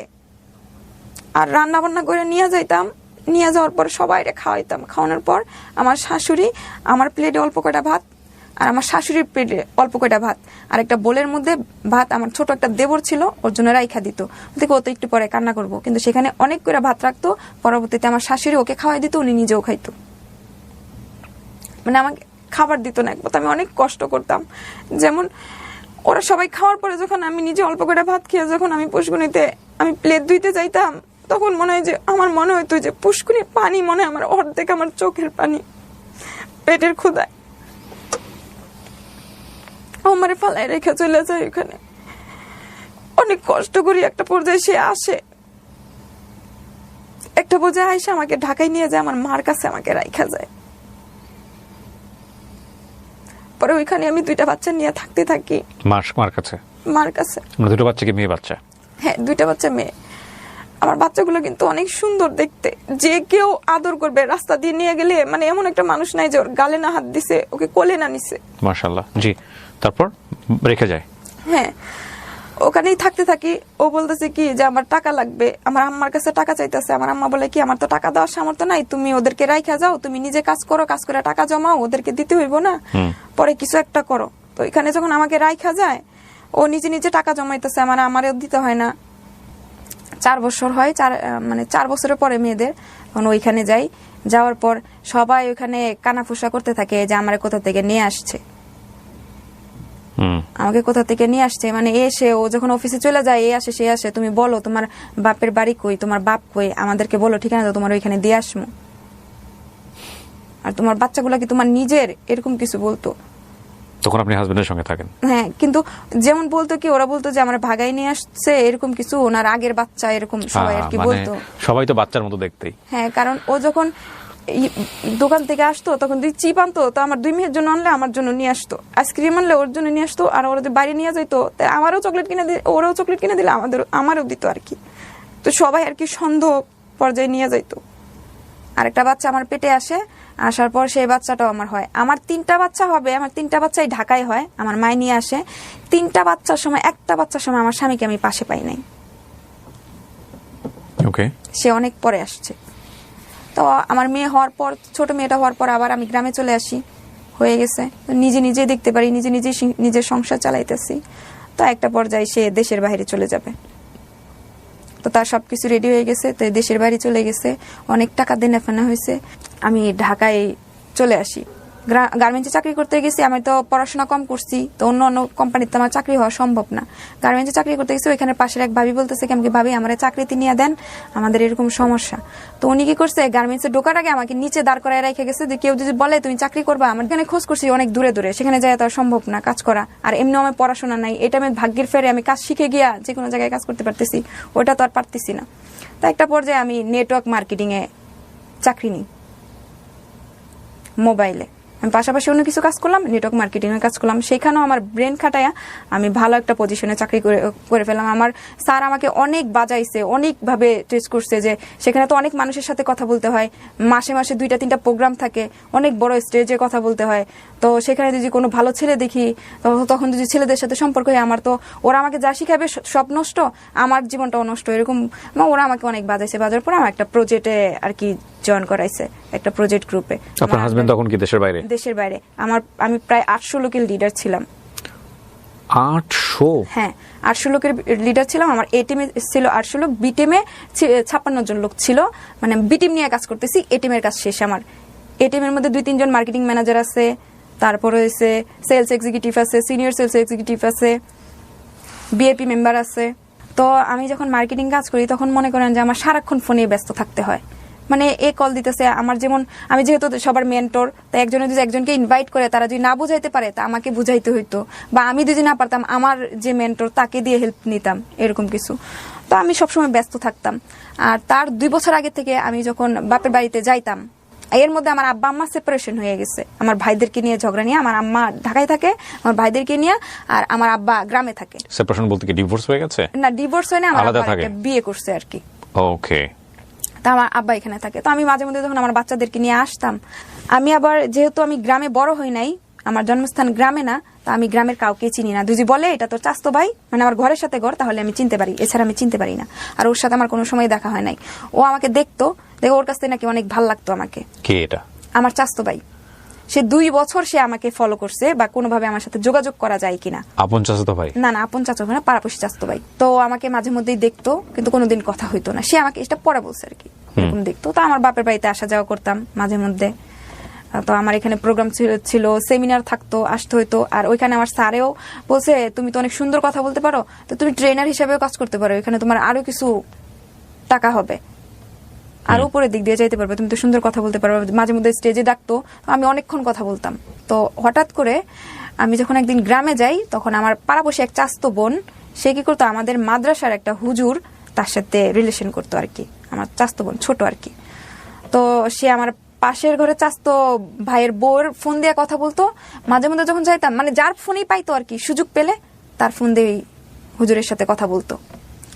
বলার পর ও যখন ফোন দিয়ে চলে গেছে, ওর আম্মা যখন ডাক দিছে, তখন ফোনটা যখন ওই হুজুরটা ব্যাক করে, তখন ফোনটা আমি ধইরা হুজুরটাকে আমি অনেক বকা দেই, এবং কি হুমকি টুমকি দেই যে আমি এলাকার লোকজন জানাবো, আপনার কাছে যায় বাচ্চারা পড়ার জন্য, আপনারা তাদের সাথে রিলেশন করেন, আমরা বাচ্চা দিয়ে কিভাবে থাকবো। তো উনি আমার কাছে অনেক মাপটা চায়, বলে আর কাউকে বলবেন না, আমি আপনার কাছে মাপ চাই, এরকম কিছু হবে না, আর কোনোদিন শুনবেন না। তো ওই হুজুরটা কি করছে, ওর হুজুর আর আমার ওই চাস্তো ভাই, পাড়াপড়শি চাস্তো ভাই, ওরা বন্ধু, ওকে, এখনো বন্ধু। তো আমার নাম্বারটা ওকে দেয়, দেওয়ার পর আমাকে মাঝে মধ্যে ফোন দিয়ে এটা সেটা বলে। আমার তো বাড়তি কথা শোনার মতো কোনো সময় নাই, আমি ফোন ব্ল্যাকলিস্টে রেখে দিতাম, সুযোগ পাইতাম না, বকাঝোকা করতাম, ফোন করে ব্ল্যাকলিস্টে রেখে দিতাম। এরকম করে প্রায় মনে হয় 1 বছর এরকমই চলে। 2 মাস 3 মাস পর পর ফোন দিত, মানে কোন সুযোগ সে পাচ্ছে না আমার সাথে। তখন আপনার হাজবেন্ড দেশের বাইরে? হ্যাঁ, দেশের বাইরে, কোনো সুযোগ সে পাচ্ছে না আমার সাথে কথা বলার জন্য। না পাইলে হঠাৎ করে একদিন ফোন দেয়, যখন আমি মার্কেটিং বিজনেস বি টিম নিয়ে কাজ করতেছি, আমার তো লোক দরকার, যে কোনো লোক আমাকে ফোন দিলে। তো একটা পর্যায়ে সে আমাকে ফোন দেয়, আমি ভাবছি যে সে আমাকে একজন আমার ডিস্ট্রিবিউটর ফোন দিয়ে বলতেছে কি, ম্যাডাম আপনাকে একজন ফোন দিবে, তাকে একটু প্ল্যানিংটা বুঝায়েন, সে একটা প্যাকেজ করবে। তো আমি বলছি আচ্ছা ঠিক আছে, আমার ফোন নাম্বারটা দিয়ে দেন, আমার ভিজিটিং কার্ডও আছে, ফোন নাম্বারটা দিয়ে দেন। তো ফোন নাম্বারটা দিয়ে দিচ্ছে, উনি কথা আমি ভাবছি কি যে মানে আমার যে ডিস্ট্রিবিউটর আছে উনি আমাকে মানে আমার নাম্বারটা দিচ্ছে, ওর মতো কেউ আর কি ফোন দিছে। তো উনি ফোন দিয়ে বলতেছে ম্যাডাম আপনি নাকি একটা জব করেন মার্কেটিং, আমিও সেই বিজনেসটা করতে চাই। তো আমি ভাবছি কি উনি দিছে ফোন নাম্বারটা। তা বলতেছি কি হ্যাঁ, ওই লোকটার নাম নিয়ে বলতেছি যে হ্যাঁ উনি ওই সাহেব আপনার নাম, আপনার সাথে কথা বলতে বলছে। আচ্ছা, আমাদের প্ল্যানিংটা ওনাকে বুঝাইতাছি, মানে আমার যা চাস্তো ভাই সেটাই আমি বুঝতে পারতেছি না। তো উনি প্ল্যানিংটা বুঝছে, বুঝার পর বলতেছে কি আমি তো আপনাকে চিনি, আপনার নাম, আপনার ডাক নাম, আপনাকে বাসায় সবাই বলে ডাকে, আপনার 3টা বাচ্চা আছে, আপনার হাজবেন্ড দেশের বাহিরে, আপনার শ্বশুর বাড়ি এখানে, আপনার বাবার নাম এটা, আপনার বাবা এখানে। এই ছেলেটা যে আপনাকে ডিস্টার্ব করেছে চাস্তো ভাই, সে কি জানতো যে সে তার জানাতো বোনকে করতেছে ডিস্টার্ব? হ্যাঁ, সে জানতো, সে আমাকে দেখতো, আমার বাড়িতে আসলে সে দেখতো। ওকে ফাইন, এখন সে তার নিজের পরিচয় দিতে চাচ্ছে আপনার সঙ্গে। Okay fine. তো সে এটা বলতেছে, তো আমি হঠাৎ করে মানে একটা শক খেয়ে গেছি যে কে আমার ব্যাপারে সবকিছু জানে, আমি তাকে চিনি না। তো সে ব্যাপারে তার সাথে আমি আগ্রহ করে কথা বলি না। দিন আপনি ওকে চিনতেন না? না না না। তো একটা মানুষ যদি হঠাৎ করে বলে ফোন দিয়া যে আমার সর্বোচ্চ সবকিছু জানে, যেহেতু আমার চাস্তো ভাই, তখন আগ্রহ পোষণ করেন আপনি। Okay fine. তখন ওর সাথে আমি কথা বলি, কথা বলতে বলতে একটা পর্যায়ে যে আপনি যখন যেহেতু বিজনেসের ব্যাপারে বললেন আপনি কি করবেন, বলছি হ্যাঁ করব। তো সেই সূত্রে কথা বলে আমি ঠিক আছে, আপনি যেহেতু চিনেন আমার বাড়িতে আইসেন, দাওয়াত রইল। বিজনেস কি এমএলএম টাইপের বিজনেস? ওইটা আমি বলি বেস্টুনিক যে একটা ছিল সেম ওরকমই। ওকে ওকে। প্রোডাক্ট নিয়ে, আমাদের এখানে সব ধরনের প্রোডাক্ট। ওকে ওকে ফাইন। উনি বলছে আমাদের অফিসে যাবে, আমি বলছি আমাদের শাখা অফিস এখানে আছে, আপনি যেতে পারেন। মানে আমাদের ময়মনসিংহে ওই কোম্পানিটার শাখা অফিস আছে, বিভিন্ন জেলায় শাখা অফিসগুলো আছে। তো ওকে বলে কিনা আমি আপনাদের মেইন অফিসে যাব, হেড অফিসে যাব। ঠিক আছে, হেড অফিসে আসেন। তো উনি ত্রিশাল আসলো, মানে আমার বাড়ি থেকে ত্রিশাল আসলো, আমিও আসলাম, কিন্তু তাকে আর আমি দেখলাম না। আসার পর ত্রিশালে সে আমার জন্য অপেক্ষা করতেছে, আমি ওখানে আইসা আমাদের অফিসে নিয়ে আসলাম। অফিসে নিয়ে এসে অফিসের লোকজনের সাথে কথা বলাইলাম, সেও বলছে চাকরি করবে। করার পর সেও এক প্যাকেজ করলো। এখন উনি আমার ডিস্ট্রিবিউটার, আমি ওনার মেন্টর। তো এই মুহূর্তে সে তার সাথে আমার ভালো মন্দ কথা হয়, ওনাকে আমি দাওয়াত দিই আমার বাড়িতে আইসেন, এটা সেটা। তো একদিন আমার সেমিনার প্রোগ্রাম ছিল, সেই অবস্থায় আমার সেমিনার প্রোগ্রামটা ছিল, প্রোগ্রাম ছিল ইয়াতে ওই আমাদের ময়মনসিংহে। তো প্রোগ্রাম করতে করতে বিকাল সন্ধ্যার দিক হয়ে গেছে। আমি এখন যদি আমি ঢাকায় যাই অনেক রাত হয়ে যাবে, তো আমার বাবার কাছে থেকে পরের দিন আমি চলে যাব। আমার বাবার কাছে থেকে পরের দিন আমার চলে যাব। তো এই কথা বলার পর সে কি করছে, সেও আমাকে ফোন দিছে। আমার বাবার বাড়িতে আসার পর 9টার দিকে আমাকে ফোন দিছে। 9টার দিকে আমার ফোন দেয়া, আমি তখন খাওয়া দাওয়া শেষ করছি। 9টার দিকে আমাকে ফোন দিছে, ফোন দিয়ে বলতেছে ম্যাডাম কোথায় আছেন? বললাম বাড়িতে আছি। আপনি বাড়িতে আছেন? আমার 2টা ফ্রেন্ড আপনার সাথে চাকরি করতে চায়। আমি আচ্ছা ঠিক আছে, চাকরি করতে চাইলে ওদেরকে তো আমি প্ল্যানিং দিতে পারতেছি না কিভাবে কি করতে হয়, বিজনেস কোথা থেকে শুরু করতে হয়। তাই আমি আচ্ছা ঠিক আছে ফোন ধরায় দেন। তো ওদের সাথে ফোন ধরায় দেওয়ার পর অনেকক্ষণ কথা হইলো। ওদেরকে বুঝাইছি কিভাবে কি কি প্যাকেজ নিবে, কি কি প্যাকেজ নিতে পারে, কি কি মানে যে আমাদের প্ল্যানিংটা যেমন আর কি, সেটা আর কি ওনাদেরকে দুজনকে আমি বুঝাইছি। প্রায় ঘন্টাখানিকের মতো কথা হয়। কথা হওয়ার পর আমি শুয়ে পড়ি। শুয়ে যাওয়ার পর গ্রামের বাড়িতে ওয়াশরুম বাইরে হয় আর কি। জি। তখন আমি বাইরে বের হই, আকাশের অবস্থা অনেক খারাপ, জোরে জোরে বিজলি চমকাইতেছে। আমি বলতেছি বৃষ্টিতে অনেক জোরে আসবে, আমি বাথরুম থেকে আসি, পরে দুই না যেতে পারি। সে আমার বাড়ির সামনে রাস্তা আছে, মেন রাস্তা, মানে বাড়িটা আমাদের এরকম, মেন রাস্তা থেকে আমাদের ঘরে দরজা খুললে সব দেখা যায়। সে তো আমার বাড়ি চিনে, সবকিছু চিনে, আমার ব্যাপারে তো সে সবই জানে। তার বাড়ি আমার বাড়ি একটা বাড়ি মাঝখানে, ভাতের প্লেট নিয়ে ওদের বাড়িতে যাইতে পারবো, এতটুকুই কাছাকাছি। কিন্তু আমি চিনতাম না, যেহেতু আমি এখানে থাকি নাই কোনোদিন, তাই চিনা হয় নাই। তো আমি যখন বাথরুমে গেছি, বাথরুম শেষ করে যখন মোবাইলের বাইরে বারান্দার লাইট জ্বালানো, মোবাইলের লাইট নিয়ে যখন আমি উঠি, এই মুহূর্তে ওর ফোন। তো যেহেতু আমাকে ওইখানেও ফোন দিতে পারে 11:30টার দিকে, ঢাকায়ও ফোন দিছে, তো সেই মুহূর্তে তার আমি বলতে পারি না যে এত রাত্রে ফোন কেন দিয়েছেন, কি ব্যাপার এত রাত্রে ফোন দিয়েছেন। আপনি পিছন তাকায় দেখেন। পিছনে তাকায় দেখি ও জোরে জোরে, মানে তখন তো টিপ টিপ বৃষ্টি পড়তেছিল, পরে অনেক জোরে বৃষ্টি শুরু হয়ে গেছে, ও প্রায় আধ ভিজা হয়ে যাইতেছে। বৃষ্টিতে কি ভিজবো, আমি কি ঠিক আছে বারান্দায় এসে দাঁড়ান, মানে ওগুলোকে আমি জিজ্ঞেস করবো, যেহেতু আবার আমার কাছে বেশি শখের বিষয় না, কারণ সে তো আমার সবই জানে, আমার চেনে, আমার বাড়ি চেনা তো তার জন্য ব্যাপার না। তারপর আমি একটা কথা জিজ্ঞেস করতে চাইছিলাম যে আপনি আমার বাড়ি কি করে চিনলেন। সে কথাটা বলার সে আমাকে সুযোগ দেয় নাই। সে আমার নাক মুখ চাইপা ধইরা সে বলতেছে কেন বুঝো না, তোমার জন্য আসছি, তোমার জন্য আসছি, এই কথা বলতেছে। আমি আমার জন্য আসছে মানে আমি এখনই চিলান দিব। কয় কি চিলান দাও, তোমার ইচ্ছে দিলে দাও, তোমার জামাই তোমারে ছাইরা দিব, তোমার বাপে গিয়ে এগুলো শুনে ফাঁস নিব, আমারে তো এলাকার লোকজন মাইরা ছাইরাই দিব, আমারে তো কয়টা মাইরি দিব, আর কি তোমার তো সবার আইবা। আর আমি সবারই দেখামু তোমার সাথে আমার কথা হয়েছে এতদিন, তুমি বলছো তোমাদের বাড়িতে আসার জন্য, দাওয়াত দিচ্ছ, আমার সাথে তো মেসেজ আছে, তোমার সাথে দেখো কথা হয়েছে এতক্ষণ, মানে তুমি আমাকে নিয়ে আসছো, এরকম কিছু। তারপর হচ্ছে গিয়া সে আমার সাথে, কিন্তু সেই মুহূর্তে আমি ওর পায়ে, 2টা পায়ে আমি জড়ায় ধরি। সে কি করে মোবাইলের লাইট, মানে মোবাইলের ভিডিও অন করে মোবাইলটা উল্টা সাইডে দাঁড় করায়া, সে মানে আমি তো আর বুঝতেছি না মোবাইল, সেই মুহূর্তে তো আমি তার দিকেই ফোকাস, তার থেকে কিভাবে বাঁচবো, সে মোবাইলটা রাখা ভিডিও অন করে রাখছে আর কি, আমি তো জানতাম না। তারপর সেই ভিডিও অন করার পর এটা আপনি তখন কার বাসায়, মানে আপনার নিজের? আমার বাপের বাড়িতে। বাপের বাড়িতে ওরকম একটা সাহস পেলো? আপনার বাসায় অন্য কোনো লোক ছিল না? হ্যাঁ, আমার আব্বা আর আমার সৎ মা ঘুমাইতেছিল রাত 12:30টায়, মানে গ্রামে অনেক রাত, আর অনেক বৃষ্টি, যেহেতু মানে এতটা শব্দ হলো বোঝার মতো না, যেহেতু বারান্দা, আর বৃষ্টির মধ্যে বাইরে কেউ বেরো হবে না, সেই সুযোগটাই পাই। গ্রামের বাড়ি তো ঘন হয়, ওখানে আশেপাশে কোনো ঘর ছিল না যারা বুঝতে পারে এরকম বিষয়? না না না, যেহেতু বৃষ্টি ছিল এই জন্য কেউ বুঝতে পারে নাই। তো আমাকে জোরে চিল্লান দিত, মানে একটা জিনিস আমি ভাবতেছি আমি কি করবো।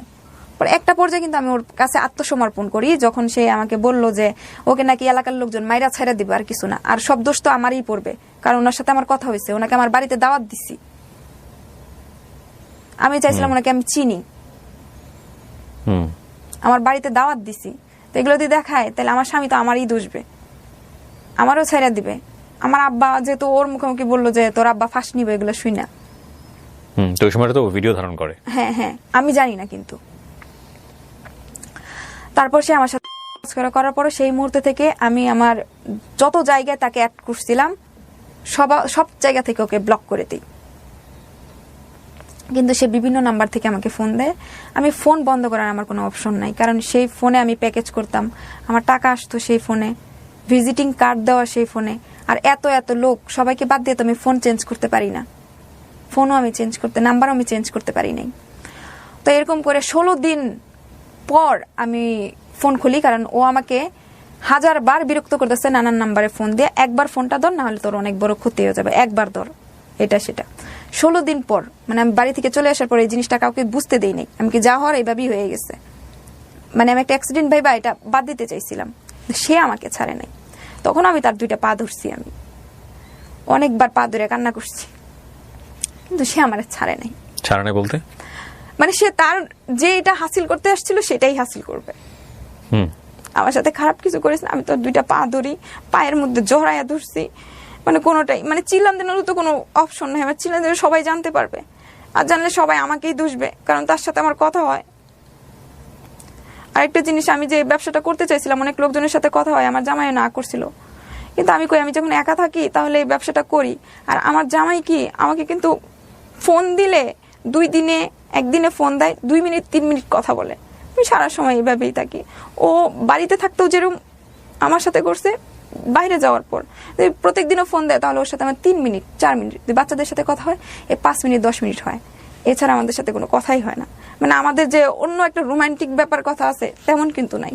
আমাদের শ্রদ্ধাশালী কথা, খাওয়া দাওয়া হয়েছে কিনা, সে কেমন আছে, কি খাইছে, এরকমই, এ পর্যন্তই কথা। যেমন সে আমার বড় ভাই,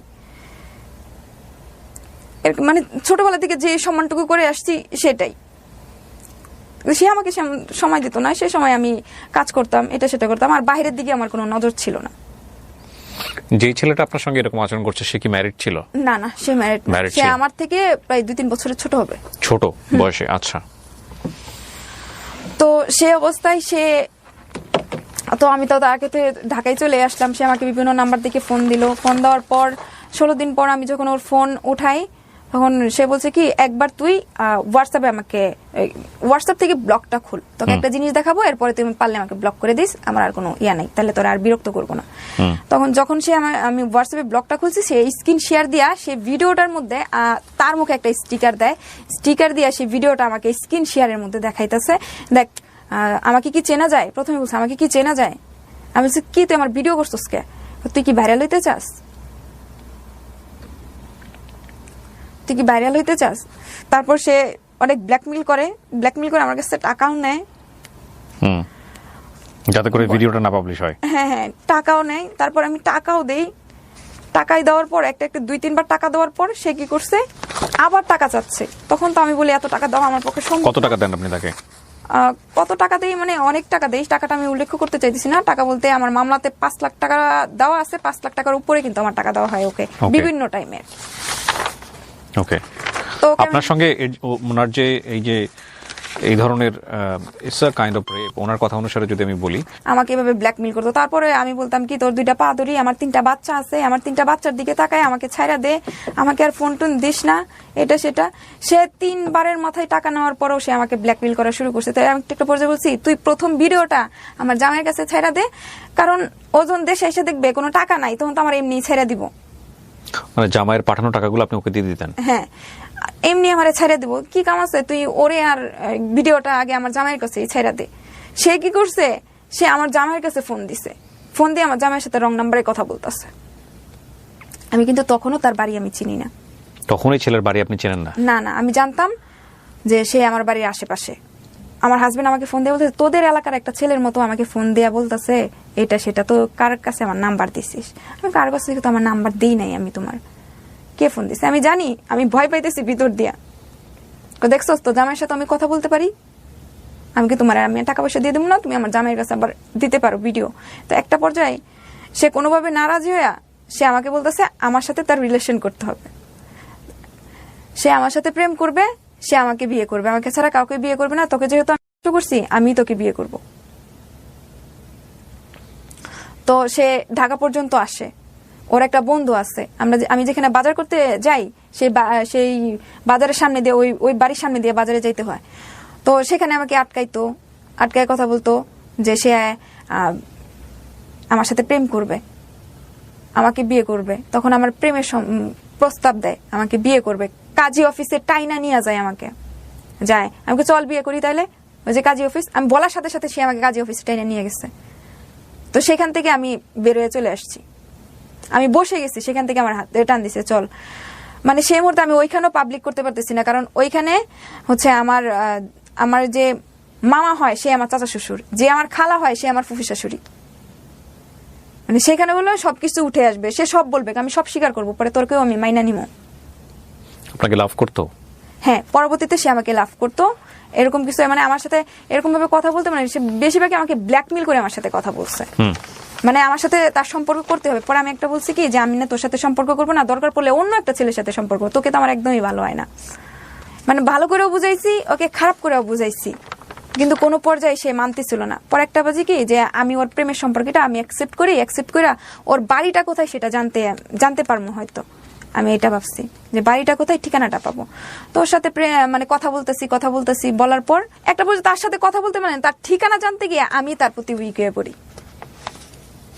ওকে, প্রথম দিকে সম্পর্কটা ব্ল্যাকমেইল থাকলেও পরবর্তীতে আপনি এক পর্যায়ে উইক হয়ে পড়েন। হ্যাঁ হ্যাঁ, তারপরে মানে একটা পর্যায়ে মানে কি বলবো, ও মানে মনে হয় যে আমার শ্বাসই চলতো ওর জন্য, এরকম হয়ে গেছি।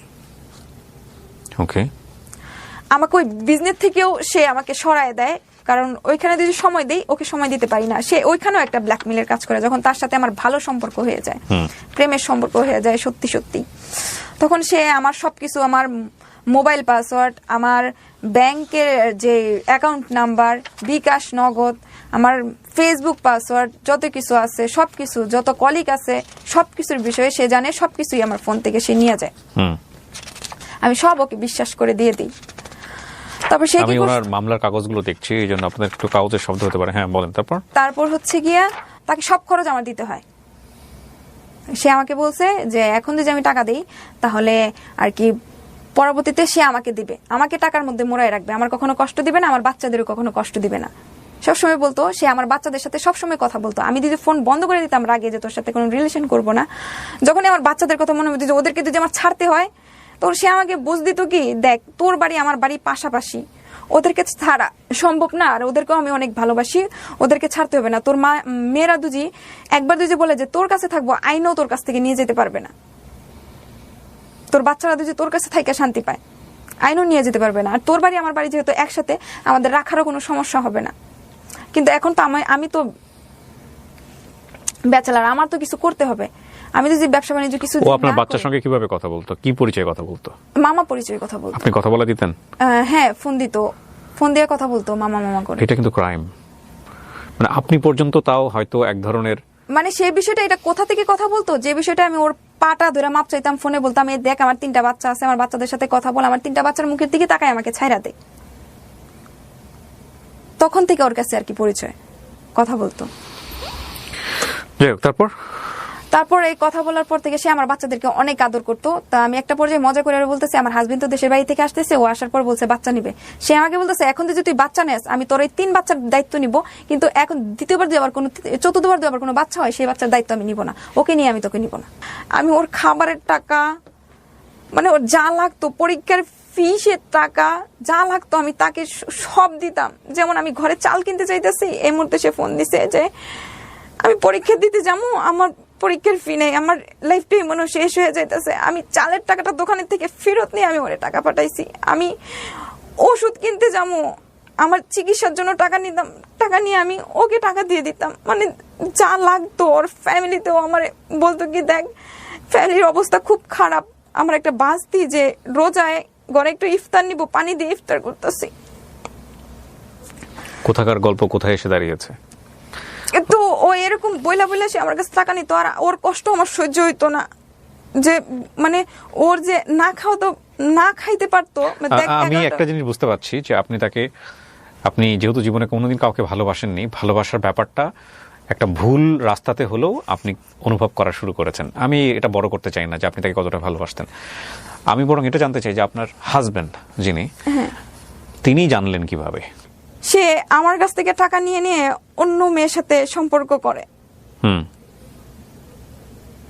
অন্য মেয়ের সাথে সম্পর্ক করে। আমি আমাদের বাড়িতে যাই ঈদের ছুটিতে। বাড়িতে যাওয়ার পর সে কি করছে, ওদের বাড়িতে আমার খবর নিচ্ছে, মানে আমার সাথে কেল করবে। টাকাও চাইছে সে আমার কাছ থেকে, টাকা অনেকগুলো টাকা চাইছে, একটা ব্যবসা করবে। এর আগে তো ব্যবসার জন্য টাকা দিছে, আরো টাকা শর্ট পড়ছে, দিতে হবে। তা আমি 30,000 টাকার মতো নিয়ে গেছি সাথে করে।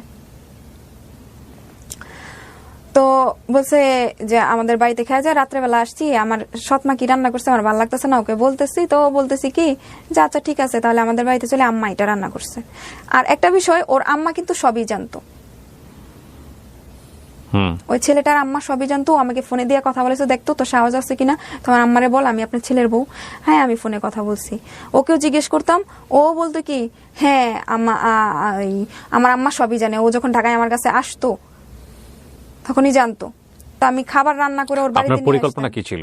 পরিকল্পনা ছিল ও যেভাবে বলছে আমার বাচ্চাদেরকে নিয়ে চলে আসবো, ও আর আমি একসাথে সংসার করব। আপনার হাজবেন্ডকে আপনি ডিভোর্স দিয়ে দিবেন, বাচ্চাকে নিয়ে ওর সাথে সংসার করবেন। আর ও আমার হাজবেন্ডকে বিয়ে, অন্য একটা ভালো মেয়ে দেখে বিয়ে করাবে, ও নিজেই বলছে। ওকে, এরকম কিছু বলছে। আপনার হাজবেন্ড জানলো কিভাবে এই জায়গায় আসেন? তাও আমি বাড়িতে এটা জানা বিষয়, টুডে টুমরো জানতোই। তারপর আমি যখন এখানে চলে আসি, ও যখন ওদের বাড়িতে নিয়ে যায় আমাকে দাওয়াত খাওয়ানোর জন্য, সে তার ঘরে আমাকে নিয়ে যায়, যেহেতু আমি তার সাথে সম্পর্ক। আমার এগুলো জানার দরকার নাই তো, আপনি আপনার হাজবেন্ডের জায়গাটায় আসেন। মানে একটা দরবারের মধ্যে, সালিশের মধ্যে। সালিশটা হয় কিভাবে, কেন হয়? সালিশটা হয় হচ্ছে সেদিন রাত্রে বেলায় আর কি ঝামেলাটা হয়, ওর সাথে আমার সাথে হয়। জোর করে নিয়ে যায় তার ঘরের এই যে মেন সুইচ বন্ধ করে, তো ওর বাড়ি আবার মেন রাস্তার সাথেই, সেখান থেকে আমি নিয়ে ওর ঘরে নিয়ে যায়। ওর মা আবার ঘরে অসুস্থ শুয়ে আছে, প্রেসার উঠছে, শুয়ে আছে। শুয়ে থাকার পর সে তার ঘরে আমাকে নিয়ে যায়। সে তার সাথে আমার না এরকম কিছু হবে না, যা হবে বিয়ের পরে হবে, সেটা বলে কি না কিছুই না, এতদিন তোরে দিয়ে ছাড়ি, আমি যদি তোকে ছাইরা দিতাম তাহলে তো তখনই ছেড়ে দিতাম, তোর মায়ের লাথি গুতা খায় কি আমি এই পর্যন্ত আসি। এই কথাগুলো সে আমাকে বলতেছে। পরে যখন টাকার বিষয়ে, টাকা কত আনছি, তখন বলছি এত। তোর সাথে আমার ঝগড়া হয়ে যায়। সেই ঝগড়া শুনে ওর মায় আসে বাসায়। ওর মা তো সবকিছু জানতোই। আসার পর যখন আমি ওকে ধরতে নেই, যে মানে পর্যায়ে একটু খারাপ অবস্থায় চলে যায়, তখন ওর মা আমাকে জোর করে আটকে রাখে, ওর বাসা থেকে চলে যায়, মানে ওদের বাড়ি থেকে চলে যায়। আমি বলছি ওর সাথে আমার কথা আছে, ওকে ফোন দিয়ে তাড়াতাড়ি আনেন। তুমি যাও, তুমি যাও, তুমি যাও বাসায় যাও, মানে আমাদের বাড়ির রাস্তার দিকে আমার মাথাটাতে হাত দিয়া পাঠাই দিতেছে যে তুমি তোমাদের বাড়িতে যাও, আমি ওকে ফোন দেবো তোমার ফোন দেওয়ার জন্য। আমি যদি আমার ফোন না দেয় আমি কিন্তু আপনাদের বাড়িতে আবার আসবো।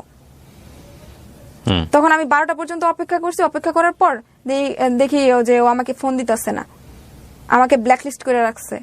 তখন আমি ওর বাড়িতে গিয়ে উঠি সেদিন রাত্রি। ওর বাড়িতে গিয়ে আবার রাস্তার মধ্যে ওর আম্মা যে আমার মাথায় হাত দিয়ে আমাকে বুঝাই দিতেছে যে ওর বিচার করবো, এটা করবো, সেটা করবো। আমি আবার বলতেছি আপনার ছেলেকে আমাকে বিয়ে করতেই হবে, এখন আর আমি আর সময় নিব না, এখন আমাকে বিয়ে করতেই হবে।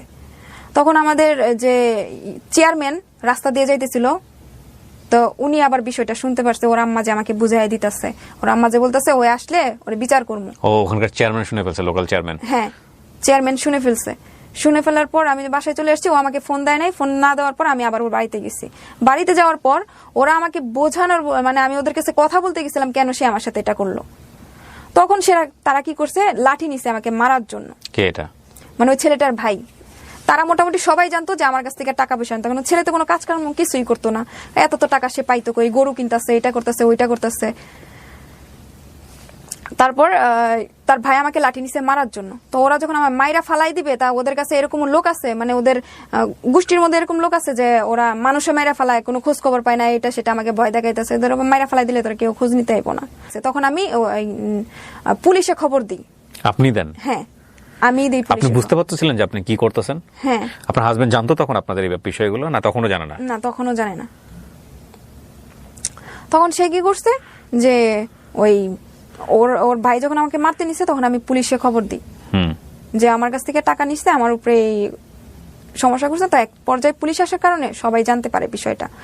তখন জানাজানি হয়ে যায় যে আপনার কাছ থেকে কেন টাকা নিল, অবৈধ সম্পর্ক বা এই বিষয়গুলো। হ্যাঁ হ্যাঁ, তখন এই বিষয়টা জানাজানি হয়ে যায়। হয়ে যাওয়ার পর আমি লোকজন এসে শুনে যেন ওর সাথে আমার কল রেকর্ড ছিল, অনেক বিভিন্ন সময় টাকা পয়সা চাইতো, এগুলো কিন্তু কল রেকর্ড আছে, অনেক মেসেজে আছে, বেশিরভাগই ওর সাথে কথা হইতো টাকার বিষয়ে। সেই একটা পর্যায়ে এই নাই সেই নাই এটা সেটা সব অজুহাতেই দিয়ে আমার কাছে টাকা, আমি কিন্তু তাকে অন্ধের মতো বিশ্বাস করছি।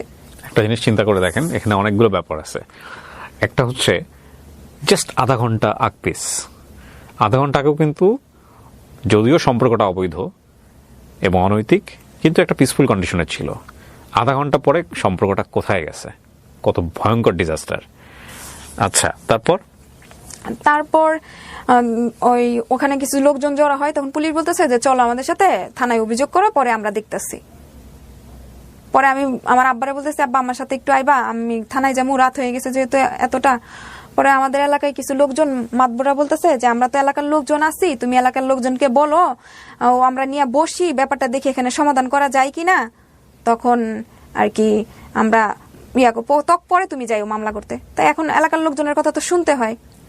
তো এলাকায় পরে একটা দরবার বসে, সালিশি বসে, সালিশি বসার পরে অনেক লোকজন আসে, তখন সব জানতে পারি, সবকিছু খুলে বলি ওর সাথে কিভাবে আমার সম্পর্ক, কিভাবে সে আমার জীবনে আসছে, বা ওকে যাইতে অনেকবার বলছি, সে কোনোভাবেই যাবে না। সে মানে আমি ফোন বন্ধ করে দিলে সে মরার মতো হয়ে যায়। তখন ও কি করতেছিল সালিশের মধ্যে? সালিশির মধ্যে সে দাঁড়ায় আছে, আমি বসে আছি। তো সে এত কিছু বলার পর সে বলছে কি আমি ওকে চিনি না। আমি যে সালিশের মধ্যে প্রমাণ দিলাম, ওর সাথে আমার ভিডিও কল আছে, আমি স্ক্রিন শেয়ার করে রাখছি, ওর সাথে আমার ভিডিও কল, মেসেজ, কল রেকর্ডের মধ্যে টাকা পয়সা নিছে, সবকিছু আছে। সবকিছু দেখানোর পরও সে আমাকে বলছে কি যে সে আমাকে চিনে না, কিন্তু এলাকার লোকজন কিছুই বলে নাই, কারণ ওই এলাকায় তাদের যে একটা ভাব আছে, প্রভাব আছে, মনে করেন যে ওরা আপনাকে বলে নাই কিছু। এখন কথা হলো যে আপনার বাড়ির দিককার প্রতিক্রিয়া কি? আপনার বাবা কি করতেছিল? আমার বাবাও সে দরবারের থেকে উঠা চলে গেছে, আর সে দরবারে খবর পায় আমার শ্বশুর শাশুড়ির লোক সবাই আসছে।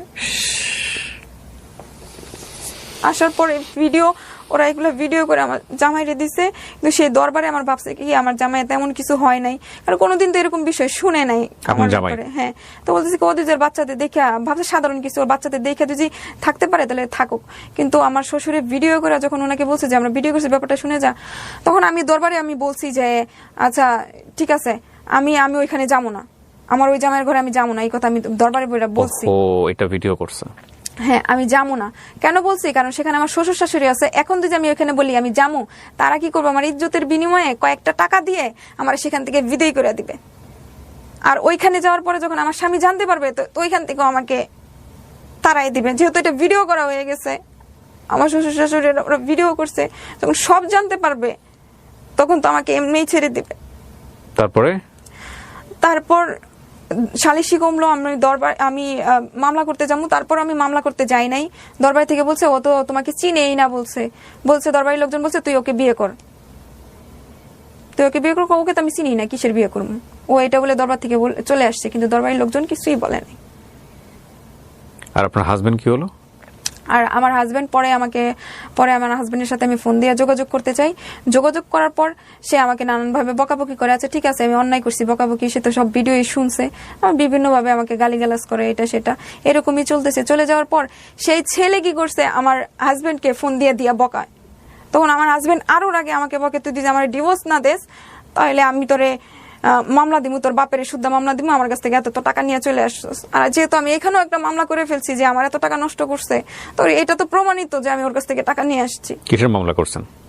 ধর্ষণ মামলা, তার মধ্যে টাকার উল্লেখ আছে 5 লাখ। আপনি মামলা করলেন কবে?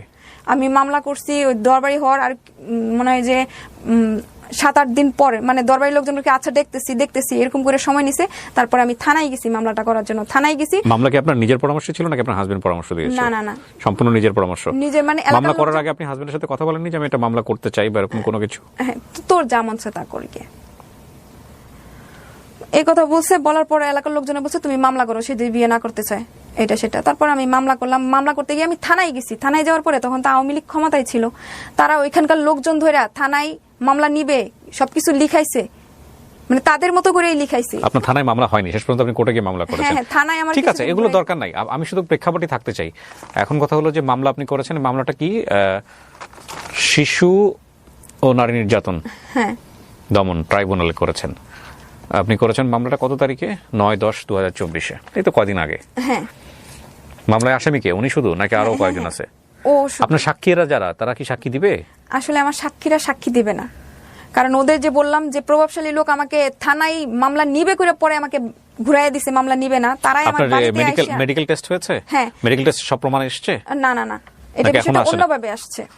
যেমন মনে করেন আমাকে এখানে অনেক সময় নষ্ট হয়েছে, দরবার করছে সময় নষ্ট হয়েছে, তারপরে ওরা আমাকে বলছে আচ্ছা দেখি দেখি করে সময় নষ্ট হয়েছে, থানায় গেছি, থানায় কয়দিন ঘুরাইছে, সময় নষ্ট হয়েছে, পাওয়া যায় নাই, কারণ এতদিন 26 দিন পরে আসার পর সেখানে কোনো কিছু পাওয়া যায় না আর কি, নষ্ট হয়ে গেছে। কিন্তু এটা উল্লেখিত আছে তার সাথে আমার প্রেমের সম্পর্কটা সত্যতায় আসছে, এবং কি টাকা পয়সা সে আমার কাছ থেকে নিত, সেরকম কিছু আছে। এত তো টাকা পয়সা তো মনে করেন ছেলেটাকে কি অ্যারেস্ট করা হয়েছে? আপনি যাকে না তাকে অ্যারেস্ট করা হয় নাই? এখনো অ্যারেস্ট করা হয় নাই। তো এরকম বিষয় নিয়ে হচ্ছে এলাকার লোক, ওনাকে ডাকা হয়েছে কোর্টে, সাক্ষী দিয়েছেন, উনি গেছেন, হাজিরা দেন? না না না না, এখনো হাজিরা হয় নাই। ওনার নামে ওয়ারেন্ট হয় নাই? না না, ওয়ারেন্ট হয় নাই। ওয়ারেন্ট হয় নাই, কারণ আমার মেডিকেল রিপোর্টটা 4 মাস পরে বের হয়ে আসছে। এবং সেটা থেকে নেগেটিভ আসছে। মেডিকেল রিপোর্ট নেগেটিভ আসলে তো আপনি প্রমাণ করবেন কিভাবে? 4 মাস পরে হয়েছে, যেহেতু আমাকে এতদিন এখানে উল্লেখিত আছে, যেহেতু আমার থানায় ঘুরাইছে, তারপর কোর্টে আসতে আসতে 26 দিন পরে নষ্ট হয়ে গেছে, সেটা কি আমার দোষ? আমাকে এলাকার মানুষ এবং কি ওরা যে আমার সাক্ষীদেরকে হুমকি দিছে, আমি সেটার ভিডিও করে রাখছি, মানে সব যাদেরকে সাক্ষী দিছি ওদের লোক পাঠাইছে, আমার বাড়ির সামনে এসে হুমকি দিছে, সবাই সব সাক্ষীরা রাতে আমাকে। আপনার কাছে কি এমন কোনো ভিডিও ফুটেজ আছে যেটা দ্বারা আপনি প্রমাণ করতে পারেন যে ওর সঙ্গে আপনার সম্পর্ক হয়েছিল? ও তো প্রমাণ করার জন্য ও তো ফুটেজ রেখে দিয়েছে আপনার কথা অনুসারে। আপনার কাছে কি এমন কোনো ফুটেজ আছে? না না, আমার কাছে এমন কোনো ফুটেজ নাই, কারণ আমার বাচ্চারা আমার ফোন ধরতো, এরকম কিছু বিষয় রাখার মতো না। আবার ওর একটা জিনিস কি ছিল, ও আমার সাথে যত মেসেজ করতো, ও কি করতো, স্ক্রিন শেয়ার দিয়া সব ডিলিট করে প্রতিদিন ঘুমাইতো। আপনাদের হাজবেন্ডের, মানে আপনার যে মামাতো ভাইয়ের সঙ্গে বিয়ে হয়েছিল, এই সম্পর্কটা কি আছে নাকি এটা ডিভোর্স হয়ে গেছে? ডিভোর্স হয়ে গেছে। ও আমার হাজবেন্ডকে যখন ফোন দিত, ওটা বাদ দেন, কি কারণে ফোন দিত, কি হতো না তো, প্রেক্ষাপট আপনার কাছ থেকে যেভাবে শুনলাম, ওই ছেলেটার কাছ থেকে যদি আমি বক্তব্য শুনি, বা এই ছেলে যদি আসে আমাদের এই পুরো বক্তব্য শোনার পরে, সে যদি তার বক্তব্য দিতে চায় এখানে, সে যদি মনে করেন আমি ফেস হব, যদিও তার পরিচয় সমস্ত কিছু আমি এখানে গোপন রেখেছি, কারণ এটা বিচারাধীন বিষয়, এটা কোর্ট নিবে। এবং এই বক্তব্য যা উনি এখানে দিয়েছেন, এটা যেহেতু মামলা বা বিচারাধীন বিষয়, সুতরাং মহামান্য আদালত যে সিদ্ধান্ত দিবে সেটাই চূড়ান্ত সিদ্ধান্ত। তবে আমাদের এই ভিডিওর, মানে আমাদের এই অনুষ্ঠানের কোনো ফুটেজই ওনার স্বীকারোক্তি হিসেবে নেওয়া, ওনার পক্ষে বা বিপক্ষে, এটাকে আমরা ব্যবহারের জন্য অবশ্যই উৎসাহ দেব না, কারণ এটা সম্পূর্ণ নন ইনভেস্টিগেটেড।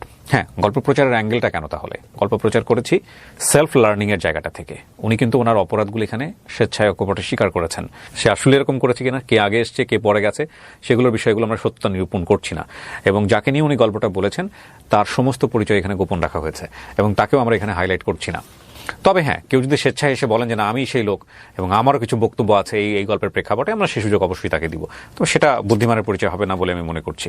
তো এখানে একটা কথা অবশ্যই আমি বলতে চাই, সেটা হলো যে কেন এই গল্পটা মানে আজকে লাখ লাখ মানুষ, কোটি কোটি মানুষের সামনে বললেন, এবং সারাটা জীবন এই গল্পটা থেকে যাবে। এটা এত বড় একটা দুঃসাহস বাংলাদেশের সামাজিকতার কথা চিন্তা করে কেন করলেন? আমি এই গল্পটা বলার উদ্দেশ্য হচ্ছে কি, আমি তো কোনো পর্যায়ে বিচার পাচ্ছি না, টাকার কাছে নাকি সবকিছুই হেরে যায়। আপনি কি বিচার চান? আপনার জীবনের সাথে যে অবিচারটা হয়ে গেল, ধরেন এই ছেলেটার বিচার হলো, ছেলেটার জেল হলো, ধরেন আপনার জীবনের সাথে যেটা ঘটে গেছে, এইটার আপনি আর কোনোদিন পূরণ করতে পারবেন না? কোনোদিন পূরণ করতে পারবো না। আপনার 3 সন্তানের কাছে আপনি যা হলেন, আপনার হাজবেন্ডের কাছে আপনি যেটা হলেন, বা আপনি লোক সমাজের কাছে যেটা হলেন, এই ক্ষতিটা কি আপনি এর বিচার দিয়ে পূরণ করতে পারবেন না? আমি চাচ্ছিলাম, আমার যা হয়ে গেছে, আমি তো এখন আমার বাবার কাছে আশ্রয় পাইতেছি না, মানে আশ্রয়হীন আছি, মানে না থাকার মতো। একই এলাকায় এইভাবে থাকতে পারবো না, ওর বাড়ির সামনে দিয়ে আমার বাড়িতে যাইতে হয়, যেহেতু ওইখানেও আমার আশ্রয়টা নাই, কোনো জায়গায় আশ্রয় নাই। তো আমি যাইতেছি না আর কোনো পাপে জড়াইতে। ওকে বলছিলাম, আমি এলাকার লোকজনদের পায়ে ধরে বলছিলাম যে ও আমাকে একবার ওর নামটা দিক, আমি গিয়ে না চাকরি করে খামু, যে কোনো কাজ করে খামু। নামটা কি দেখ? ও আমাকে বিয়ে করো। আচ্ছা, ও আমাকে বিয়ে করো, আমি দূরে গিয়ে চাকরি করে খামু। ও যদি বলে আমি কাউকে বলতে পারবো আমার জামাই আছে, আমার প্রত্যেকটা দিন আমার একটা করে মৃত্যু হইতেছে। আমি এইভাবে মরতে চাই না। আমি হয়তো আত্মহত্যা করতাম, কিন্তু করি নাই। আমি যদি আত্মহত্যা করি তাহলে গোপনে এটা শেষ হয়ে যাবে, আর কেউ জানতে পারবে না। যখন আমি আমার সন্তানদের কাছে খারাপ, আমার স্বামীর কাছে খারাপ, আমার ফ্যামিলির কাছে খারাপ, মা বাবার কাছে খারাপ, সবার কাছে আমি খারাপ। তাই আমি চাইতেছি যে আমার একটা কঠিন মৃত্যু দেখ, যে মৃত্যুটা সবাই দেখতে পারে। আমি নিজে নিজে আত্মহত্যা করতে চাইতেছি না, যেটা ঘুমোতে শেষ হয়ে যাবে। ও আমাকে অনেকবার হুমকি দিছে আমাকে মেরে ফেলবে, ওরা তো আমি মরতে চাই না। আমি চাই আমাকে যদি এরকম কোনো মানুষ আমাকে সাহায্য করে, যে আমার এত কঠিন একটা মৃত্যু দেখে আমার মৃত্যুতে আমাদের মতো যারা প্রবাসীর বউ আছে তারা যেন এই বিষয়টা দেখে ভয় পেয়ে এখান থেকে সরে আসে। আমি সবাইকে বলছি, আমার এলাকার লোকজনকে বলছি, আমি লিখিত স্টেম দিব, ভিডিও করে রাখবেন, সেখানে প্রশাসনের লোক থাকবে, সবাই জানবে আমি আমার নিজের ইচ্ছায় আমি মরতে চাইতেছি। আপনারা প্লিজ আমাকে এই সাহায্যটা করেন। সবাইকে বলছি যে আমার মৃত্যুটা এত ভয়ানক একটা মৃত্যু হোক আমার, যেটা দেখে মানে এই বিষয় থেকে ওর মতো ছেলে যারা আছে তারা যেন এই বিষয়টা কোনোদিন না জড়ায়। আর আমার মতো যারা প্রবাসীর বউরা আছে তারাও জানি এই বিষয়ে করতে গেলে ভয় পায় সব দিক দিয়ে। আর প্রবাসী যারা আছে তাদেরকেও একটা উদ্দেশ্য করে বলি, শুধু প্রবাসী না, যারা স্বামী আছে তাদেরকেও বলি, তাদের বউয়ের মনের দিক দিয়ে বোঝার চেষ্টা করুক, তাদের ফ্রেন্ডলি একটা সম্পর্ক হোক, তাদেরকে একটু সময় দেখ, এই বড় বড় ভাব যেন আর না দেখায়। ভয়ঙ্কর গল্প, বড় বড় আমি ভয়ঙ্করতম চাইতেছি আমি আমার একটা কঠিন মৃত্যু থেকে আমাকে তো যে এই বিষয়ে কি একটু সাহায্য করতো। যাই হোক, আমি গল্পটা শেষ করতে চাই এখানে কয়েকটা কথা বলে। প্রথম কথা হচ্ছে, এই গল্প থেকে আমরা সেলফ লার্নিং এর যে বিষয়টা, সেটা এখানে আসলে অ্যাডভাইস করার কিছু নাই, সেটা যেন আমরা সবাই নিতে পারি। এক, 2 নম্বর হচ্ছে, জীবনে ভুল করার কিছু মাত্রা থাকা উচিত, সেই মাত্রা অতিক্রান্ত করে আমরা যেন ভুলের দিকে না যাই। এই ভদ্রমহিলা একসময় চাকরি করতো, যদিও সেই চাকরিটা সে কিভাবে নিয়েছে আমরা জানি, এখানে অকপটে স্বীকার করেছে, কিন্তু তার একটা অবস্থান তৈরি হয়েছিল। সেই অবস্থানটাও সে খুইয়েছে একটা ভুল সম্পর্কে জড়িয়ে, এবং এই ভুল সম্পর্কের কোনো পরিণতি নাই। এই ভুল সম্পর্ক ব্ল্যাকমেইলের মাধ্যমে শুরু হোক বা যে কোনো ভাবেই শুরু হোক না কেন, যদি একবারের জন্য সেটা হয়, কেউ যদি আপনাকে কোনো ব্ল্যাকমেইল করে, এই জায়গাটাকে ফোকাস করে আমি বলতে চাই, ইফ এনিবডি ব্ল্যাকমেইলস ইউ, সেটা যে কোনো ধরনের হোক, ছেলের পক্ষ থেকে হোক, মেয়ের পক্ষ থেকে হোক, আপনি অবশ্যই মনে রাখবেন সেখানে ফল ইন করার কোনো সুযোগ নাই, এবং সেখানে নিজেকে কারো জিম্মায় দিয়ে দেওয়ার সুযোগ নাই।